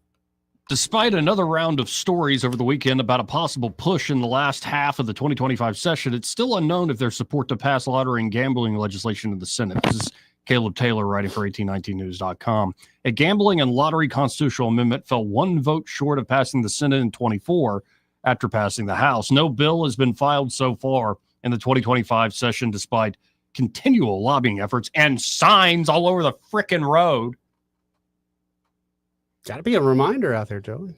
Somebody must want it if there's enough signs up and down the road. There'll be so many reminders. If they would just take someone like, say, Joey. Yeah. Say, Joey, you're an independent party. Would you write this gambling bill? See, most people like me would get behind it because we know that you're not going to let cronies and all that get in there. You trying to build me up to tear me down again? No. You trying to put a target on my back? That's for Troy. What I'm saying Put is your helmet on. If they were honest about it, we'd get a gambling bill. Yeah. But people don't want it because people in this state are not dumb enough to keep falling for the same rube of, hey, yeah, we're going to get gambling, but Bob's getting paid, Bob's brother-in-law's getting paid. You've only can buy the tickets here at this place. Much like where are we at with the marijuana, the legalization. Yeah, I think next Monday we're going to have a guy with the Cannabis Coalition, who's their chief science officer guy. Just joined the organization, and they're trying new bills, and we'll talk to him about all sorts of stuff. A weed scientist? Yeah, he's a scientist. Cool. Yeah, you seem excited. Make sure I'm here. Be on Monday, your best. Yeah, Monday. Be on your best behavior. Does he have on a tie-dye overcoat? Right. No. Do I wear my weed shirt? No, he's a pretty straight up and down guy. A real scientist. But apparently Steve Livingston, State Senator Livingston, was before the Business Council of Alabama. Mm-hmm. That's a rip-roaring good time, one of those meetings. And he says, quote, just to recap where we were last year, we came down, we left the 8th floor with 21 votes out of our caucus meeting. We came downstairs, we got on the floor, and we ended up with 20 votes on the Senate floor. Since then, Senator Reed has resigned to become Secretary Reed. He was a yes, so all of a sudden that's 19 if you take everybody we had last year. I don't know where we get the votes at. I certainly don't want to go in with 21 again. I want to have an extra one in my pocket this year, so I'm not looking for 2, I'm looking for 3. Senator Albritton has been working the votes. I just don't know where it comes from, to be honest with you, Livingston said. There is only 14 days working days left in the 2025 legislative session. And I believe when they went down the floor last year, left the 8th floor with 21 votes, and they are on the floor and they only had 20. Yeah. Who was that one guy? Senator Albritton. Who I like. I like Greg Albritton. Dude is great. But he clearly was like, nope, not good enough for my interest. Something happened. Guys. Yep. Something happened. My pony's went at the front of that line. So they're going to let Greg drive the car this time and see if they can get some. That's how you negotiate. That's how you do something if you want to call it negotiating. Do this last second within what? That 14 working days strings out into a few weeks, right? Yes. Yeah. I thought so. Yeah. Yeah. Was it 3 days a week? 3 days a week. Yeah. And can't introduce anything if they don't have 5 days left. Oh, really? So that shortens it even more then, right? Because of the got to go to the other chamber. We'll see. Everybody's being real cute and cagey about this. This seems like a very genuinely way of saying, guys, please don't send that back this way if y'all don't not 100% sure that. Where's the governor at on this? Well, she was she would love. right? She would love a gaming bill. Come on, let's do the old lady a favor. And again, I'm torn on this because I really do believe in liberty, and you can do stuff with your life that is awful. Yeah. Like you press me on, yeah, prostitution should be legal. I don't think it's moral though. I think it's pretty awful. That's Joey Clark that says that. Yeah, no, let it all hang out. No, I watched It's a Wonderful Life and Powdersville seems like a rip roaring good time, better than a business council meeting. Powdersville is no bueno here, man. No, no. See, but that's just me, and this is why I'll never get elected. Keep it over there. But I also, the one time I've been in a big casino was MGM National outside of Washington D.C. Yeah. And it was a bachelor party, so we stayed up all night. Like I was drunk, I stayed up, very drunk, got an Uber, and went through airport security. Oh, I was feeling good. Yeah, and let you on the plane. Good deal. But we had fun, and because we were awake into the wee hours of the night. My buddy, who's the one getting married, he was good at craps, and he was made a lot of money that night. It was a lot of fun. Nice. I lost most of my money pretty quickly at blackjack, and I'm like, all right, I can't. I'm out. I'm not going to the ATM again. And again, not again. No, it's fun. And it's like, all right, this is okay. And then as we're waiting on a drink or something, you get to the slot machine section. I'm like, this is hell on earth. Now, what section of slots? Were you in the quarters or were you down to the nickels? Because there is a difference. Oh, no. It's There's like a step all down. put next to each other. So you can walk through it. Yeah. And the MGM National, like a lot of casinos, you don't know which way is what. Like they By do, design, they design it that way. So it's like you're just walking in circles. No clocks. And as I walk through the slot machine section, I'm like, this is wicked. This is not good. These are not healthy people living their best lives. This is talk about zombies. And so if folks are like, yeah, I really want that in Alabama, I'm like, you sure? Like, I think you have the liberty to advocate for that and to want that, but go to the casino now. You got the slot machines now. You got the sad jury folks there at 2 a.m. pulling on the lever, hoping to get rent money. Mm-hmm. We got that now. We don't have the craps. We don't have the blackjack. Yeah. Just saying, there's a lot of things that, legally speaking, you probably should be able to do, but I'm saying it's probably like the road to hell. But that's your It's not choice. going to be really happy. Didn't and God give healthy you for free will? Yeah, sure. Okay. Free will comes with consequences. Mm-hmm. That's why moderation is the best price. By the way, did y'all see this stupid story that everybody jumped on because it's Krispy Kreme and we love our donuts here? Or those images? Yeah, it's pretty gross, man. Yeah. But I'm like, well, when the machine breaks, that happens. Nope. Joey. Yeah, it the does. picture showed the sewage backing up.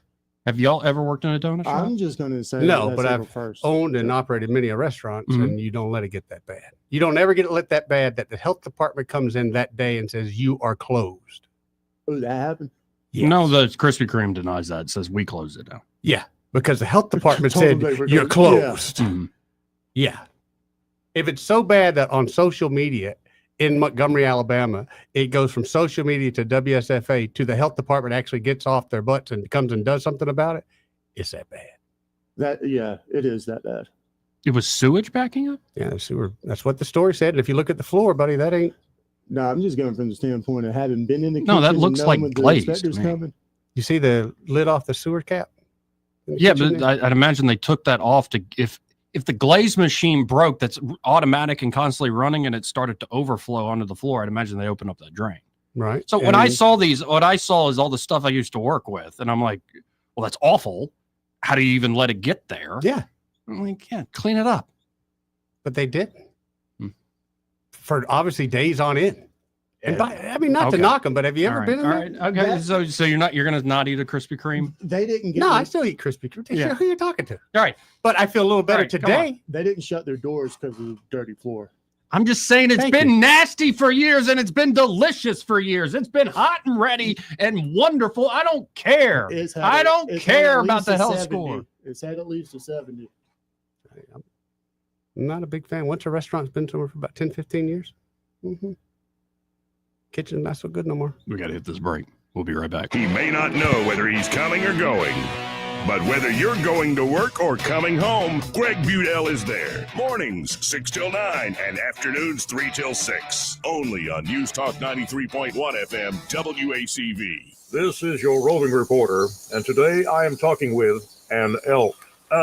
Hey man, Mr. Elk, I was just wondering, what do elk do to take care of their money? Well, like most smart folks, we call David Erdis. You mean Alabama's most favorite asset preservationist? That's him, man. We call him up at 334-279-7431 or 205-479-0839. I see. Yes, he is our preferred money man. The money man with the money plan. You've been paying attention. Well, could you give us those numbers one more time? 334-279-7431 or 205-479-0839. And I just want to try to give you a heads up, man. Oh, what's that? I'm not an elk. Not an elk, huh? Well, then, pray tell, what are you?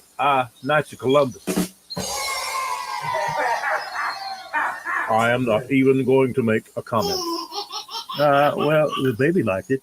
Days are longer and our prices are lower at Cafco's Spring Open House. Join us Thursday through Saturday for the best sale of the season on all your favorites like home decor, floral supplies, gifts, and many more. Enjoy refreshments and register for daily door prizes. Don't miss Karen Gresham's designer demo Saturday, April 5th at 10:30. Shop our sale more than once for daily deals and surprises throughout the store. Cafco Outlet Spring Open House sale this weekend 9 to 5. Located on the Wetumpka Highway. If it concerns your community, you'll hear about it on News Talk 93.1. News Talk 93.1 FM WACV.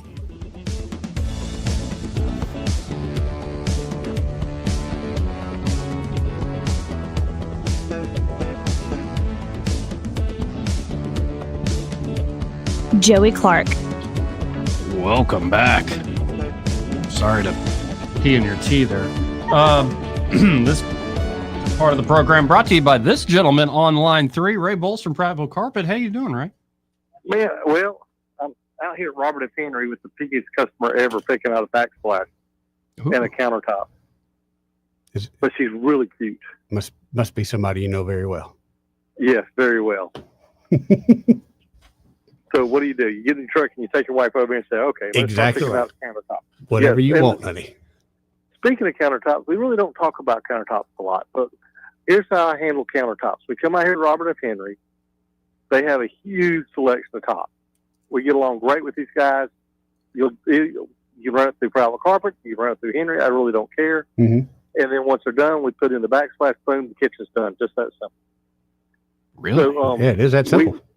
And we will come out with you and walk you around the yard. And you're looking at the actual slabs that are going to go into the home, not a small little piece.